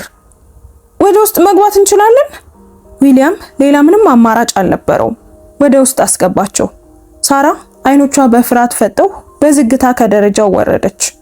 ለሚቀጥለው 1 ሰዓት ከህፃናት ጥበቃ የመጣችው ሴት የተለያዩ ጥያቄዎችን ጠየቀቻቸው። መላውን ቤት ማየት ፈለገች። ማቀዝቀዣውን፣ መኝታ ቤቱን፣ ሁሉንም ነገር ፈተሸች። ዊሊያም ጎርቷት እንደሆነ፣ ከቤት እንድትወጣ እንደሚፈቅድላት፣ ገንዘብ እንደምታገኝ ሳራን ጠየቀቻት። አይ ትላለች ሳራ። እንባ ከፊቷ ላይ እየፈሰሰ ነበር። ዊሊያም በጣም ጥሩ ሰው ነው፣ ይንከባከበኛል። እኔ አደጋ ላይ አይደለሁም። ታዲያ ለምን ታለቅሻለሽ? ሴቲቱ ጠየቀች። ምክንያቱም ይሄ በጣም ስለሚያስፈራ ነው፣ ሳራ መለሰች። አንድ ሰው ስለኛ እየዋሸ ነው፣ ሆነ ብሎ አሰቃቂ ታሪኮችን ፈጥሯል። ሴቲቱ ማስታወሻዋን ያዘች። ዊሊያም ሪፖርቶቹን ማን እንዳደረገ ያውቃል። እናቱ መሆን አለባት። በመጨረሻም ሁሉንም ካየችና 100 ጥያቄዎችን ከጠየቀች በኋላ ሴቲቱ እንዲህ አለች። እዚህ ሁሉም ነገር በስርዓት ያለ ይመስለኛል። ምንም አይነት ጥቃት ወይም ቸልተኝነት አላየሁም። ይሁን እንጂ መዝገቡን ለክትትል ክፍት አድርገን እናቆየዋለን። ክትትል? አለ ዊሊያም። ለምን ያህል ጊዜ? ህፃኑ ተወልዶ ቀጣይ ጉብኝት እስከምናደርግ ድረስ። ሪፖርት ሲኖር ይህ የተለመደ አሰራር ነው። እነሱ ከሄዱ በኋላ ሳራ ሶፋው ላይ ተዘረረችና ስቅስቅ ብላ አለቀሰች። ዊሊያም፣ እኔ ይህንን ነገር መቋቋም አልችልም። ይህ ደግሞ ህፃኑን ይጎዳዋል። ዊሊያም አጠገቧ መጥቶ አቀፋት። ምንም ማድረግ ባለመቻሉ ባዶነት ተሰማውና በጣም ተቆጣ። እናቱ ስርዓቱን በእነሱ ላይ እየተጠቀመች ነበር። የህፃናት ጥበቃ አገልግሎት እያንዳንዱን ሪፖርት መመርመር እንዳለበት ታውቃለች። ይሄ ደግሞ ሳራን እንደሚያስፈራት ታውቃለች። የተለየ ውጥረት እንደሚፈጥር በደንብ ታውቃለች። የቻለችውን ሁሉ እንደ መሳሪያ የተጠቀመችበት ነበር። ጠበቃዋ ኤሊዛቤት ቴይለር ከአንድ ሰዓት በኋላ ደወለች። ሚስተር ሚለር፣ የሆነውን ሰምቻለሁ። እናቱ በመጥፎ መንገድ እንደመጣች አውቃለሁ፣ ግን ደግሞ የምስራች አለኝ። ለህፃናት ጥበቃ የሐሰት ሪፖርት ማድረግ በህግ ያስቀጣል። ጥሪውን ያደረገችው እሷ መሆኗንና ውሸት መሆኑን እያወቀች እንዳደረገችው ካረጋገጥን ፍርድ ቤት ላይ በእሷ ላይ ልንጠቀምበት እንችላለን። ግን ማረጋገጥ እንችላለን? ዊሊያም ጠየቀ። እንሞክራለን። እስከዚያው ግን ለቋሚ የእግድ ትዕዛዝ አስቸኳይ ችሎት እንዲሰጠን እጠይቃለሁ። ዳኛው ይህንን ሁኔታ መስማት አለበት። በዚያ ምሽት ዊሊያም እራት መብላት አልቻለም። ኤሊና እና ሳራ በጭንቀት ሲመለከቱት እሱ ጠረጴዛው ላይ ተቀምጦ ሳህኑን በትኩረት ይመለከት ነበር። ሚስተር ዊሊያም አለች ኤሊና በቀስታ፣ መብላት አለቦት። የግድ ጠንካራ መሆን አለቦት። ደህና ነኝ አለ ዊሊያም። ግን ደህና አልነበረም። በጣም ደክሞታል። በጣም ተጨንቋል። ስልኩ ከቤተሰብ አባላት በሚመጡ የንዴት መልእክቶች ተጨናንቆ ነበር። እናቱ ለሚሰማት ሰው ሁሉ ውሸቱን እያሰራጨች ነበር። አሁን ደግሞ የህፃናት ጥበቃ አገልግሎት እየተከታተላቸው ነው። ሳራ በጠረጴዛው በኩል እጁን ያዘችው። ይህንን በጋራ እናልፈዋለን አለች። ዊሊያም ባለቤቱን ተመለከተ። በጣም ደክሟታል። ሆዷ አሁን በጣም ትልቅ ስለሆነ በምቾት መንቀሳቀስ እንኳን አልቻለችም። እረፍት ማድረግና መረጋጋት ነበረባት። ይልቁኑ ግን እዚህ ውጥረት ውስጥ ናት። እናም ይህ ሁሉ የሆነው ደግሞ በሱ ምክንያት ነው። እሷን ስለመረጠ፣ እናቱን ስለተቃወመ ነው። ይቅርታ አለ ዊሊያም። በዚህ ውስጥ ስለምታልፊ በጣም አዝናለሁ። አትዘን አለች ሳራ። አንተ ትክክለኛውን ነገር ነው ያደረከው። ማዘን ያለባት እናት ናት። ነገር ግን ኤቭሊን ሚለር አላዘነችም። ተቆጥታ ነበር። እናም መዋጋቷን ቀጥላለች። በማግስቱ ጠዋት ዊሊያም በፖስታ ደብዳቤ ደረሰው። ከማያውቀው የህግ ተቋም የተላከ ነበር። በውስጡ የህግ ሰነድ ነበር። እናቱ እየከሰሰችው ነበር። በአረጋውያን ላይ በሚፈጸም በደልና የስነ ልቦና ስቃይ እየከሰሰችው ነበር። ዊሊያም በአካል ከቤቱ እንዳባረራት እንደዛተባትና የእግድ ትዕዛዙ በውሸት ላይ የተመሰረተ እንደሆነ ገልጻለች። ለደረሰባት ጉዳት $500,000 ካሳ እየጠየቀች ነበር። ዊሊያም ደብዳቤውን ለጠበቃው አሳያት። ኤሊዛቤት ቴይለር ካነበበችው በኋላ ራሷን ነቀነቀች። ይህ ከንቱ ነው። እነዚህ ክሶች አንዳቸውም ፍርድ ቤት አያቆሙም። ነገር ግን ለመከራከር ጊዜና ገንዘብ ያስወጣውታል። እሷም የፈለገችው ይሄንን ነው። ሀብትን ማሟጠጥና ህይወትን መራር ማድረግ ነው የፈለገችው። ታዲያ ምን ማድረግ እንችላለን? ዊሊያም ጠየቀ። መልሰን እንከሳለን። በሐሰት የህፃናት ጥበቃ ሪፖርት ክስ እንመሰርታለን። ለቋሚ የእግድ ትዕዛዝ ወደ ችሎቱ እንሄድና እናቱ ምን አይነት ሰው እንደሆነች ለዳኛው በትክክል እናሳያለን። ችሎቱ መቼ ነው? ቀጣይ ሳምንት። እስከዚያው ግን ሁሉንም ነገር መዝግብ። እያንዳንዱን የስልክ ጥሪ፣ የጽሑፍ መልእክት፣ ከቤተሰብ አባላት የሚደረግ ግንኙነትን፣ ሁሉንም ነገር መዝግብ። ዊሊያም ወደ ቤት ሄዶ ስለ ክሱ ለሳራ ነገራት። በዚህ ጊዜ ግን አላለቀሰችም። ዝም ብላ የደከመች ትመስላለች። እናትህ የእውነት ትጠላኛለች አለች ሳራ። አይ ከእንግዲህ እኔን መቆጣጠር ስላልቻለች ነው የምትጠላሽ። ይህ ስላንቺ አይደለም፣ ስለ ቁጥጥር ነው። በዚያ ምሽት ዊሊያም ካልጋው ላይ ከሳራ አጠገብ ተኝቶ አተነፋፈሷን ይሰማ ነበር። ለሰዓታት ስትገላበጥ ቆይታ በመጨረሻም ተኛች። እጇ ሆዷ ላይ አርፏል። ተኝታም ቢሆን ህፃኑን እየጠበቀች ትመስላለች። ስለ እናቱ አሰበ። ትንሽ ልጅ እያለ 2 ስራዎችን ስትሰራ እንደነበር አስታወሰ።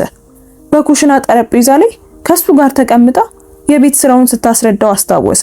ከኮሌጅ ሲመረቅ የደስታ እንባዋ ትዝ አለው። ያቺ የኔ እናት የት ሄደች? ፍቅር ወደ ቁጥጥር የተቀየረው መቼ ነው? ጥበቃ ወደ ይዞታነት የተቀየረውስ መቼ ነው? ግን መልሱን አያውቃቸውም። እነዚህ ሁሉ ጥያቄዎች መልስ የሚፈልጉ ግን ደግሞ የማያውቃቸው ነበሩ። የሚያውቀው ብቸኛው ነገር ያሳደገችው ሴት እናቱ አሁን ህይወቱን ለማጥፋት እየሞከረች መሆኑን ብቻ ነው። እናም ከመሳካቱ በፊት እሷን የሚያቆምበት መንገድ መፈለግ ነበረበት። ከዚያ በኋላ ያሉት ቀናት በዊሊያም ህይወት ውስጥ በጣም አስቸጋሪዎቹ ነበሩ። በየቀኑ ጧት ከቤተሰብ አባላት አንተ መጥፎ ልጅ፣ ባለጌ ነህ የሚሉ አዳዲስ የጽሑፍ መልእክቶችን እያነበበ ይነቃ ነበር። የእናቱ የቤተክርስቲያን ጓደኞች ወደ ስራ ቦታውን መደወል ጀመሩ። በኢንተርኔት ላይ መጥፎ አስተያየቶችን በመተውና ጨካኝ የማያመሰግን እንደሆነ ይናገሩ ነበር። ሶስቱ የኮምፒውተር መደብሮችም በዚህ ምክንያት ደንበኞችን ማጣት ጀመሩ። እናቱን ለዓመታት የሚያውቋቸው ሰዎች እዚያ መገበያየት አቆሙ። ዊሊያም ጥሏት እንደሄደ በባለቤቱ ቁጥጥር ስር እንደሆነና ሌላ ሰው እንደሆነ የሚገልጹ የታሪክ ስሪቷን አመኑ። የዊሊያም የንግድ አጋር ሮበርት አንድ ቀን ከሰዓት በኋላ ሊያወራው ወደ ቤቱ መጣ። ዊል፣ ስላንተ እየሆነ ያለው ነገር በጣም አሳስቦኛል። የኮምፒውተር መደብሮቹ እየተቸገሩ ነው። ለ2 ሳምንት ያህል ስራ አልመጣህም። ከቤተሰብ ጉዳይ ጋር እየተጋፈጥክ እንደሆነ አውቃለሁ። ግን ደግሞ ዊሊያም የደከሙ አይኖቹን አሻሸ። ይቅርታ ሮበርት፣ አስተካክላለሁ። የሆነ ነገር እፈጥራለሁ። ይሄ ጉዳይ ስለ ገንዘብ አይደለም። ሮበርት መለሰ። ስላንተ አሳስቦኝ ነው። በጣም ደክመሃል። ለመጨረሻ ጊዜ ሙሉ ሌሊት በሰላም የተኛኸው መቼ ነው? ዊሊያም ማስታወስ አልቻለም። በየምሽቱ ይጨነቅ ነበር። ስለ ሳራ ይጨነቃል፣ ስለ ሕፃኑ ይጨነቃል፣ ስለ ፍርድ ቤቱ ችሎት ይጨነቃል። የገነባውን ትልቅ ነገር ስለ ማጣት ይጨነቃል። ግድ የለም ደህና ሆናለሁ። ዊሊያም የውሸት ፈገግታውን አሳየው። ነገር ግን ደህና አልነበረም። እናም ነገሮች ይበልጥ ሊባባሱ ነበር። ለፍርድ ቤት ችሎቱ 3 ቀናት ሲቀሩ የሳራ እናት ደወለች። ስሟ ሩት ይባላል። ሁልጊዜም ለዊሊያም ደግ ነበረች። በከተማው ማዶ በትንሽ አፓርታማ ውስጥ ትኖር ነበር። የልብስ ስፌት ስራ ትሰራ ነበር። ዊሊያም፣ የሩት ድምጽ ቀዝቃዛ ነበር። ስለ ልጄ ላነጋግርህ እፈልጋለሁ። ሁሉ ነገር ሰላም ነው? አሁን ሁሉም ነገር ሰላም ነው ሲል መለሰ። አይ ሁሉም ነገር ሰላም እንዳልሆነ አውቃለሁ። ትላንት ከኤቭሊን ጥሪ ደርሶኛል። የዊሊያም ልብ ደነገጠ። ምን ነገረችሽ? ሳራ ስለሆነው ነገር እየዋሸች እንደሆነ ነገረችኝ። እነዚህ ነገሮች እንድትናገር ያስገደድካት አንተ እንደሆንክ ነገረችኝ። እሷን እየተቆጣጠርክና ከቤተሰብ እያራካት እንደሆነ ነገረችኝ። ሩት፣ ያ እውነት አይደለም። አንዳቸውም እውነት አይደሉም። ታዲያ ሳራ ለ3 ሳምንት ለምን አልደወለችም? ሩት ተጨማሪ ጥያቄ ጠየቀች። ለምን መልእክቶቼን አልመለሰችም? እየተቆጣጠርካት ካልሆነ ለምን የገዛ ልጄን ማግኘት አልችልም? ዊሊያም ግራ ተጋባ። ሩት፣ እሷን ለማግኘት እየሞከርሽ እንደሆነ አላወኩም። ሳራ ስልኳ እጇ ላይ ነው። የፈለገችውን ሰው ማናገር ትችላለች። ለኔ ግን አልደወለችልኝም። ሩት ማልቀስ ጀመረች። ኤቭሊን ሳራ ላከቻቸው የተባሉትን የጽሑፍ መልእክቶች አሳይታኛለች። ከእንግዲህ እኔን ማየት እንደማትፈልግ የሚናገሩ ናቸው። በእርግዝናዋ ወቅት በቂ ድጋፍ አልሰጧትም ተብሏል። ምን? ሳራ እንደዚህ አይነት ነገር በፍጹም አትናገርም። ታዲያ እነዛን መልእክቶች ማን የላካቸው? ሩት ጠየቀች። ዊሊያም ቀዝቀዝ አለ። ሩት፣ እናቴ ሳራን መስላ እየተግባባችሽ ያለ ይመስለኛል። የሳራን ስልክ ቁጥር አዘግተው መሆን አለበት። ኦ እባክህን አትዋሸኝ። አሁን ደግሞ ኤቭሊን ልጄን መስላ እያታለለችሽ ነው ትላለህ? ይሄ የማይታመን ነገር ነው። ሳራን በገዛ እናቷ ላይ ያነሳስተሃታል። ለዛ ነው እንደዚህ እየሆነ ያለው። ሩት እባክሽን ስሚኝ። ነገር ግን ሩት ስልኩን ዘግታው ነበር። ዊሊያም ሳራ ወደ ነበረችበት መኝታ ቤት ሮጠ። ሳራ፣ ሰሞኑን እናትሽን አነጋግረሻታል? ሳራ ከምታነበው መጽሐፍ ቀና አለች። ባለፈው ሳምንት ልደውልላት ሞክሬ ነበር፣ ነገር ግን አልመለሰችም። ቮይስ ሜል ትቼላታለሁ። ለምን ጠየከኝ? አይ አሁን ደውላልኛለች። እሷን ችላ እያልሻት እንደሆነና ከእንግዲህ እሷን ማየት እንደማትፈልጊ የሚገልጹ መልእክቶች እንደላክሽላት ነገረችኝ። የሳራ ፊት ገረጣ። እኔ እንደዚህ አይነት መልእክት በፍጹም አላኩም። ዊሊያም ስልኩን አውጥቶ ለጠበቃው ደወለ። ኤልዛቤት፣ እናቴ አሁን ባለቤቴን መስላ ሰዎችን እያታለለች ነው። ለሳራ እናት ሳራን መስላ የሐሰት መልእክቶችን ልካለች። ኤልዛቤት ለጥቂት ጊዜ ዝም አለች። ይህ የማንነት ስርቆት ነው፣ ወንጀል ነው ሚስተር ሚለር። ማረጋገጥ ከቻልን እናቶ የወንጀል ክስ ሊመሰረትባቸው ይችላል። እሺ እንዴት ነው ማረጋገጥ የምንችለው? እነዚያን መልእክቶች የግድ ማየት አለብን። የሳራ እናት መልእክቶቹን እንዲልኩልን ማድረግ ትችላለህ? ዊሊያም ወደ ሩት መልሶ ለመደወል ሞከረ፣ ግን ሩት አትመልስም ነበር። 3 የድምጽ መልእክቶችን ተወላት። እሷ ግን በፍጹም አልመለሰችም። በዚያ ምሽት ሳራ ለሰዓታት አለቀሰች። የገዛ እናቴ ጥያት እንደሄድኩ ታስባለች ብላ ስቅስቅ ብላ አለቀሰች። እናት ሁሉንም ሰዎች በእኛ ላይ እያነሳሳች ነው፣ ሁሉንም። ዊሊያም አቀፋት። ምንም ማድረግ ባለመቻሉ በራሱ አዘነ። ይህን ማስተካከል ፈልጎ ነበር። ሁሉንም ነገር ማስወገድ ፈልጎ ነበር፣ ግን እንዴት እንደሚያደርገው አያውቅም። በማግስቱ ጧት ሁሉንም ነገር ይበልጥ ያባባሰ ነገር ተከሰተ። ዊሊያም ኩሽና ውስጥ ቁርስ እየሰራ ሳለ ከፍተኛ የለቅሶ ድምጽ ሰማ። ሳራ ስትጮህ ነበር። ሳራ ምን ተፈጠረ? ሳራ የመታጠቢያ ቤቱን ሲንክ ይዛ ቆማ ነበር። እግሯ ስር ወለሉ ላይ ውሃ ተከማችቷል። ምጤ መጥቷል አለች በሹክሹክታ። ህፃኑ እየመጣ ነው። ህፃኑ ከ2 ሳምንት በፊት መምጣት አልነበረበትም። ዊሊያም በደረት ውስጥ ከፍተኛ ድንጋጤ ሲፈጠር ተሰማው። እሺ ሁሉም ነገር ደህና ይሆናል። ቆይ ለዶክተር ልደውል። በሚንቀጠቀጡ እጆቹ ለሆስፒታል ደወለ።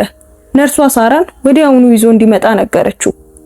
ዊሊያም ከሳምንታት በፊት ያዘጋጁትን የሆስፒታል ሻንጣ ስትይዝ ኤሊና ሳራ ልብስ እንድትለብስ ረዳቻት። እጆቹ በጣም ከመንቀጥቀጣቸው የተነሳ የመኪናውን ቁልፍ መያዝ እንኳን አቅቶት ነበር። ወደ ሆስፒታሉ የሚደረገው ጉዞ 10 ደቂቃ ብቻ ቢሆንም ለሰላለም የፈጀ መሰለ። ሆስፒታል ሲደርሱ ነርሶቹ ሳራን ወደ ማዋለጃ ክፍል ወሰዷት። የሚቀጥሉት ጥቂት ሰዓታት ለዊሊያም የብዥታ ጊዜ ነበሩ። ሰዓታት አለፉ። ዶክተሩና ነርሶቹ የሳራን ሁኔታ ለመፈተሽ እየገቡ ይወጡ ነበር። ከመስኮቱ ውጪ ፀሐይ ገባችና በከተማዋ ላይ ጨለማ ሰፈነ። የዊሊያም ስልክ ኪስ ውስጥ ደጋግሞ ቢጠራም ችላ አለው። አሁን ከሳራና ከህፃኑ ውጪ ምንም የሚያሳስበው ነገር አልነበረም። በመጨረሻም እኩለ ሌሊት ላይ ዶክተሯ እንዲህ አለች። ጊዜው ደርሷል ወይዘሮ ሚለር፣ አሁን እንድታምጪ ይፈልጋለሁ። ከዚያ በኋላ የሆነው ነገር ዊሊያም እስካሁን ድረስ ካያቸው ነገሮች ሁሉ ከባድ፣ አስፈሪና ውብ የሆነውን ነገር ነበር። በድንገት ክፍል ውስጥ አንድ አዲስ ድምጽ ተሰማ። የህፃን ለቅሶ። ሴት ልጅ ናት አለች ዶክተሯ።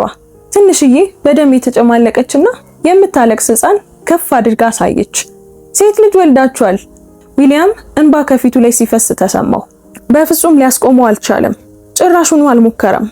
ነርሶቹ ህፃኑን በፍጥነት አጸዱና በሳራ ደረት ላይ አኖሯት። ዶክተሯ ህፃኗን በጥንቃቄ መረመረች። ትንሽ ናት፣ ግን ጤናማ ናት። ሁሉም ጣቶቿ አሉ። ሳምቦቿም ጠንካራ ናቸው። ማን እንበላት? ሳራ ጠየቀች። ወደ ልጃቸው ዝቅ ብላ በፈገግታ አየች። ዊሊያም ለጥቂት ጊዜ ካሰበ በኋላ ስላለፉት ነገር ሁሉ አሰበ። በጣም አስፈላጊ በነበረበት ሰዓት ቆማ እውነትን ስለተናገረችው ሰው አሰበ። ኤሊና እንበላት። ሳራ ቀና ብላ ተመለከተች። እንባ ባይኖቿ ውስጥ እያበራ እንደኛዋ ኤሊና፣ እሷ ናት ያዳነችሽ አለ ዊሊያም። ማንም በማይደፍርበት ሰዓት ላንቺ ተናግራለች፣ ከጎንሽ ቆማለች። ልጃችን በዚያች ደፋር ሴት ስም ብትጠራ እኔ ደስ ይለኛል። ሳራም ፈገግ አለች። ኤሊና ሮዝ ሚለር ፍጹም ነው። ዊሊያም ወደ ልጁ ኤሊና ቁልቁል ተመለከተ። በጣም ትንሽ፣ ደካማና ንጹህ ነበረች። ምን አይነት ውከት ውስጥ እንደተወለደች ምንም የምታውቀው ነገር የለም። ነገር ግን እዚህ ያለች፣ አሁን ሰላም ናት። ምንም እንኳን ቤተሰቡን መጠበቅ ትልቅ ዋጋ ቢያስከፍለውም የግድ ማድረግ ነበረበት። ሌሊት 8 ሰዓት አካባቢ የቤት ሰራተኛዋ ኤሊና ወደ ሆስፒታል መጣች። ዊሊያም የምስራቹን በቴክስት ነግሯት ነበር። ወደ ክፍሉ ገብታ ህፃኗን ስታይ ማልቀስ ጀመረች። በእኔ ስም ነው የሰየማችሁት አለች። እጇን አፏ ላይ ጭና ተገረመች።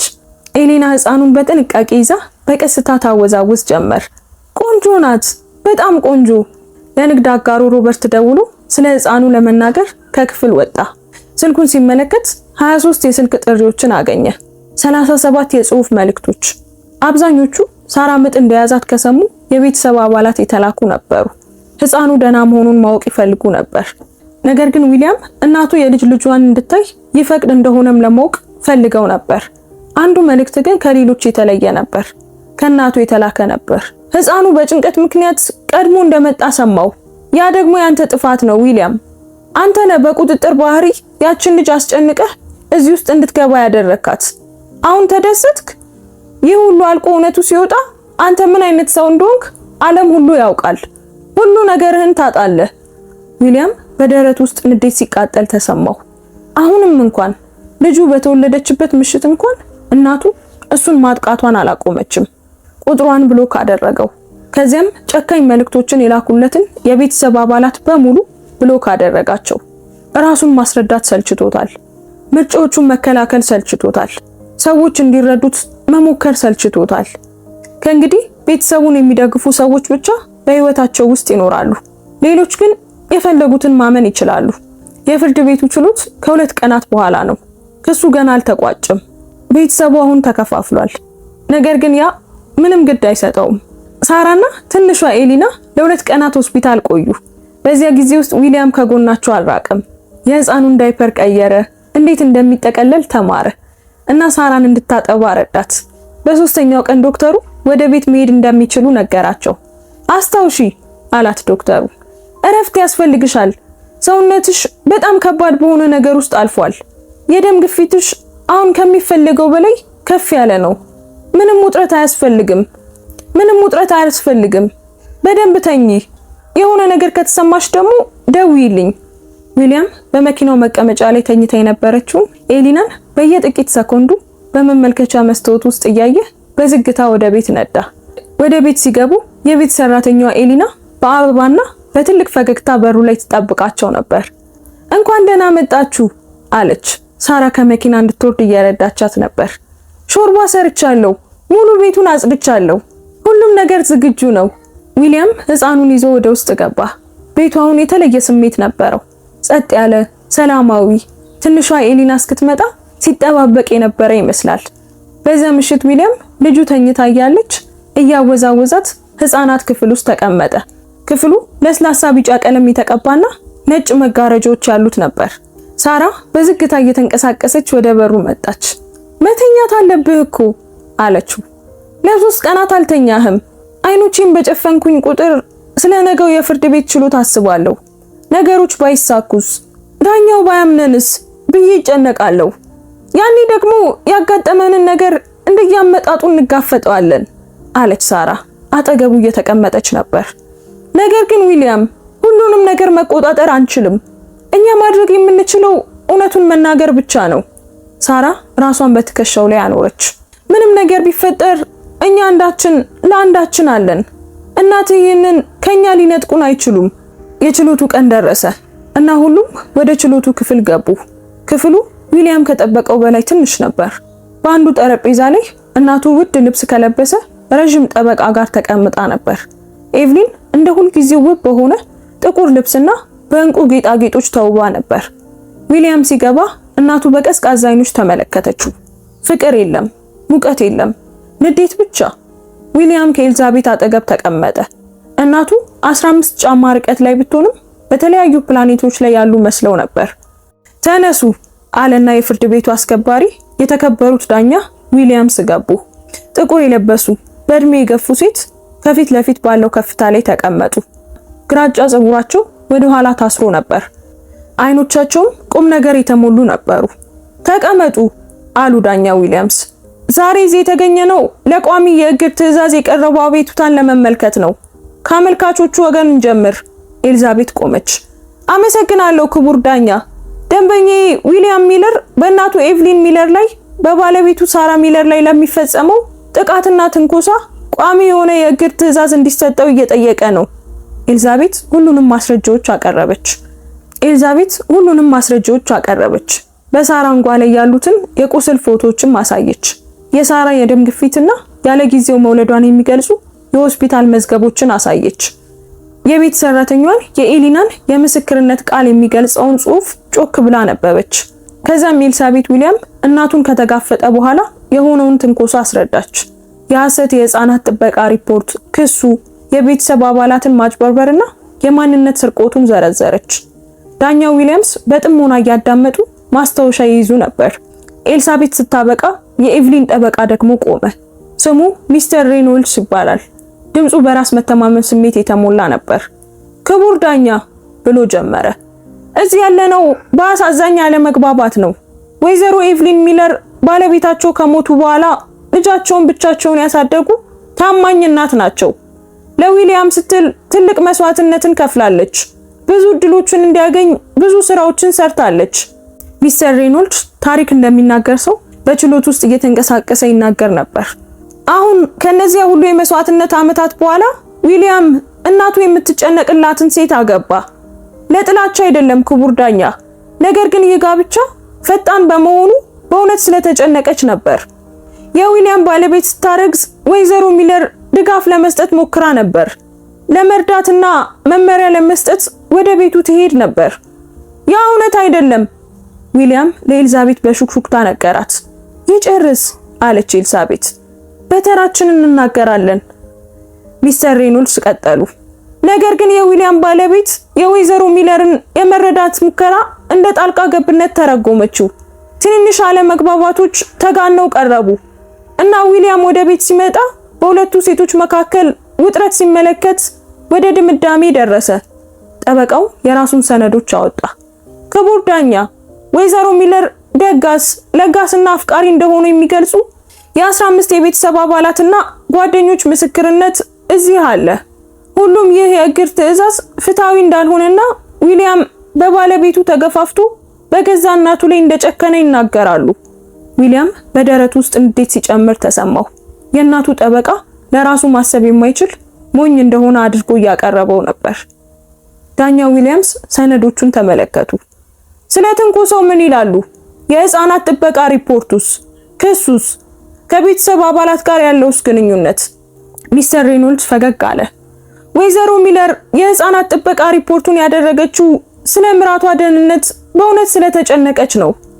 በጣም ተጨንቃ ነበር። በቤት ውስጥ ችግሮች ሊኖሩ ይችላሉ ብላ አሰበች። ያ የጥፋተኝነት ስሜት አልነበረም፣ የእናትነት ጭንቀት ነበር። ስለ ክሱ ደግሞ ወይዘሮ ሚለር በይፋ ተዋርዳና ከልጇ ቤት ተባራ ፍትህ የመፈለግ ሙሉ መብት አላት። ከቤተሰብ አባላት ጋር ስላለው ግንኙነትስ? ዳኛው ጠየቁ። እሷ ለሚያስቡላት ሰዎች የእሷን ታሪክ ጎን እያካፈለች ነው። አንዲት እናት ከገዛ ቤተሰቦቿ ስሜታዊ ድጋፍ እንድታገኝ አይፈቀድላትም? ዳኛ ዊሊያምስ ወደ ዊሊያምስ ዞሩ። ሚስተር ሚለር፣ በቀጥታ ከርሶ መስማት እፈልጋለሁ። እናቶን ከባለቤቱ ጋር በቤት ውስጥ ያገኟት ዕለት ምን እንደተከሰተ ሊነግሩኝ ይችላሉ? ዊሊያም ቆመ። እግሮቹ ይንቀጠቀጡ ነበር። በጥልቀት ተነፈሰ።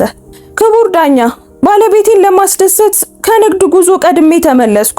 ወደ ውስጥ ስገባ ግን ባለቤቴ ወለል ላይ ተንበርክካ በውሃ ርሳ እያለቀሰች አገኘኋት። መሬት ላይ ባዶ ብርጭቆ ነበር። እናቴ ከላዩ ላይ ቆማ ትጮህባት ነበር። በባለቤቴ አንጓ ላይ አንድ ሰው በኃይል የያዛት የሚመስል ምልክት አገኘው። እና ምን አደረጉ? ዳኛው ጠየቁ። እናቴ እንድትወጣ ጠየቅኳት። መጀመሪያ እምቢ አለችኝ። ስለዚህ እንድትወጣ ማስገደድ ነበረብኝ። ያኔ ነው የቤት ሰራተኛዬ መጣ ሁሉንም ነገር የነገረችኝ። ከዚያ ቀን በፊት ማንኛውንም በደል በራሱ አይቷል? ዊሊያም አመነታ። አይ ክቡር ዳኛ፣ ባለቤቴ ደብቃኝ ነበር፣ አልነገረችኝም። እሷ በእኔና በእናቴ መካከል ምርጫ ውስጥ እንዳልገባ ስትጠብቀኝ ነበር። ዳኛ ዊሊያምስ ማስታወሻ ያዙ።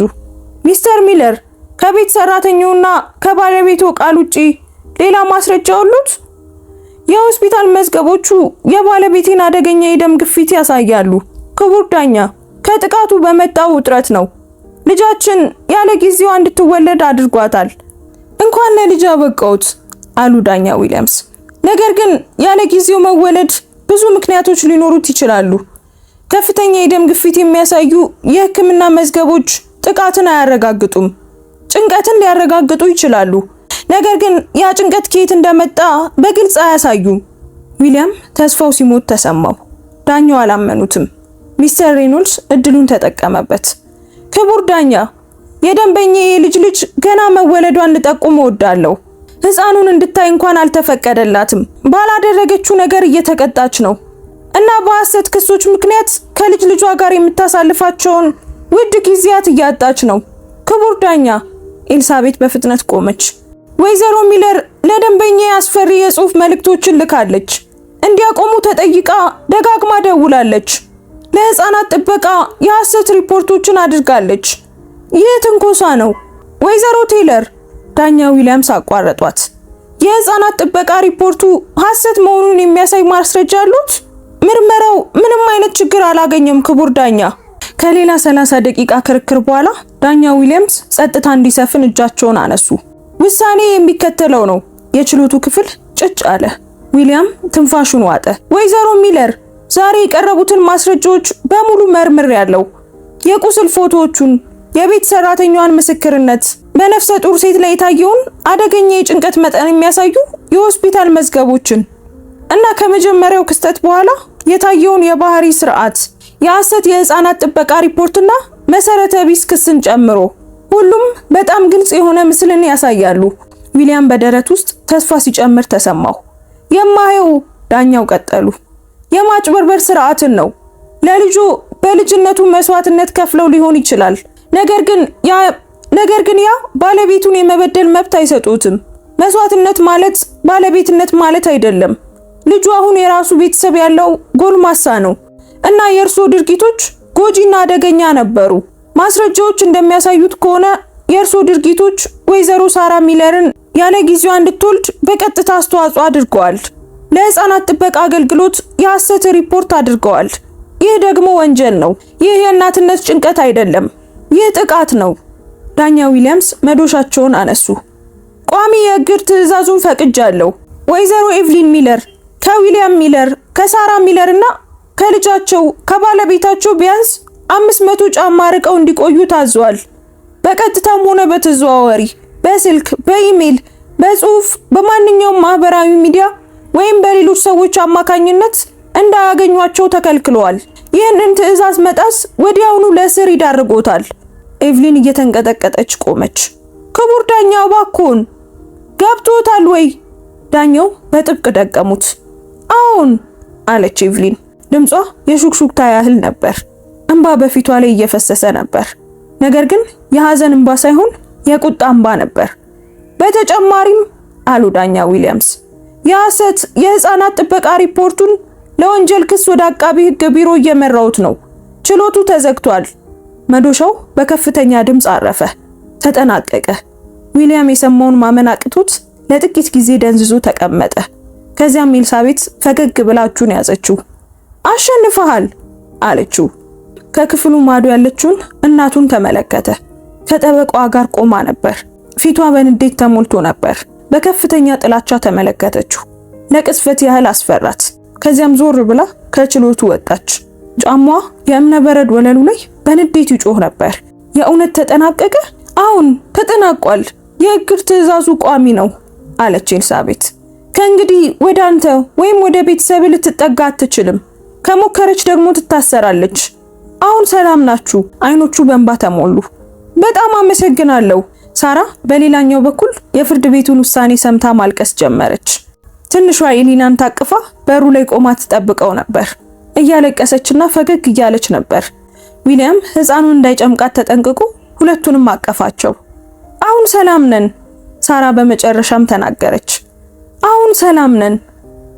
በዚያ ምሽት ከወራት በኋላ ለመጀመሪያ ጊዜ ሁሉም በሰላም ተኙ። የሚቀጥሉት ሳምንታት እንግዳ ነበሩ። ዊሊያም ከእናቱ ወይም ከዘመዶቹ የንዴት መልእክቶችን ይጠብቅ ነበር። ነገር ግን ስልኩ ዝም አለ። የእግድ ትዕዛዙ ለቤተሰቡ ግልጽ መልእክትን አስተላልፎ ነበር። ኤቭሊንን ሲደግፉ የነበሩት አንዳንዶች ሙሉ በሙሉ ራቁ።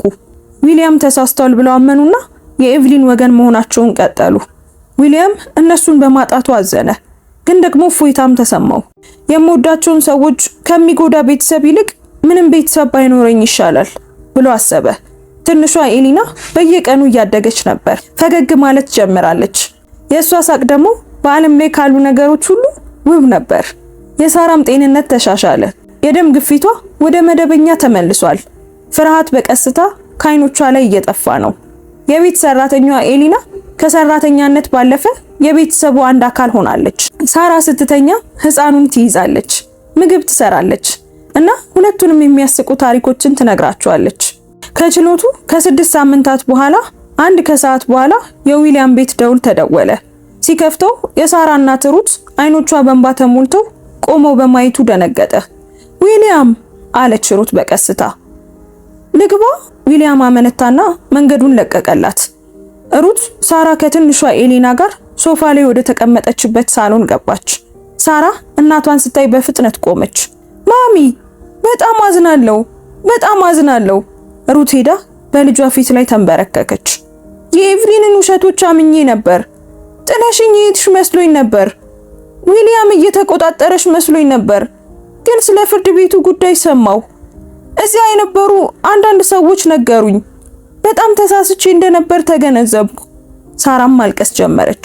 ሩት ከሳራ የልጅ ልጇን በጥንቃቄ ተቀበለችና በአድናቆት ተመለከተቻት። ከዚያ ቀን ጀምሮ ሩት በየሳምንቱ ትመጣ ነበር። ለሕፃኗ ስጦታዎችን ታመጣለች። ሳራን በቤት ውስጥ ስራዎችም ትረዳታለች። እሷና የቤት ሰራተኛዋ ኤሊና ጓደኛ ማቾች ሆኑ። አብረው ምግብ ይሰሩና ታሪኮችንም ያወሩ ነበር። በቀስታ ሌሎች የቤተሰብ አባላትም መምጣት ጀመሩ። ገና ከጅምሩ ከዊሊያም ጋር የነበረችው የአጎቱ ልጅ ሳራ ከባሏና ከልጆቿ ጋር ልትጠይቃቸው መጣች። የንግድ አጋሩ ሮበርትም ባለቤቱን ይዞ ሕፃኑን ለማየት መጣ። በግጭቱ ወቅት ዝም ያሉት ጥቂት አክስቶቹና አጎቶቹ ይቅርታ ለመጠየቅና ግንኙነታቸውን መልሰው ለመገንባት ደወሉ። ከፍርድ ቤቱ ውሳኔ ከ3 ወራት በኋላ አንድ ምሽት ዊሊያም ከስራ ሲመለስ ሳራ ኩሽና ውስጥ ደብዳቤ ይዛ ተቀምጣ አገኛት። ፊቷ ገርጥቶ ነበር። ምን ተፈጠረ? ዊሊያም ጠየቃት። ልቡ ወዲያውኑ መምታት ጀመረ። ሕፃኗ ደህና ናት? አንቺስ ደህና ነሽ? ጠየቃት። ደህና ነን፣ ሁላችንም ደህና ነን።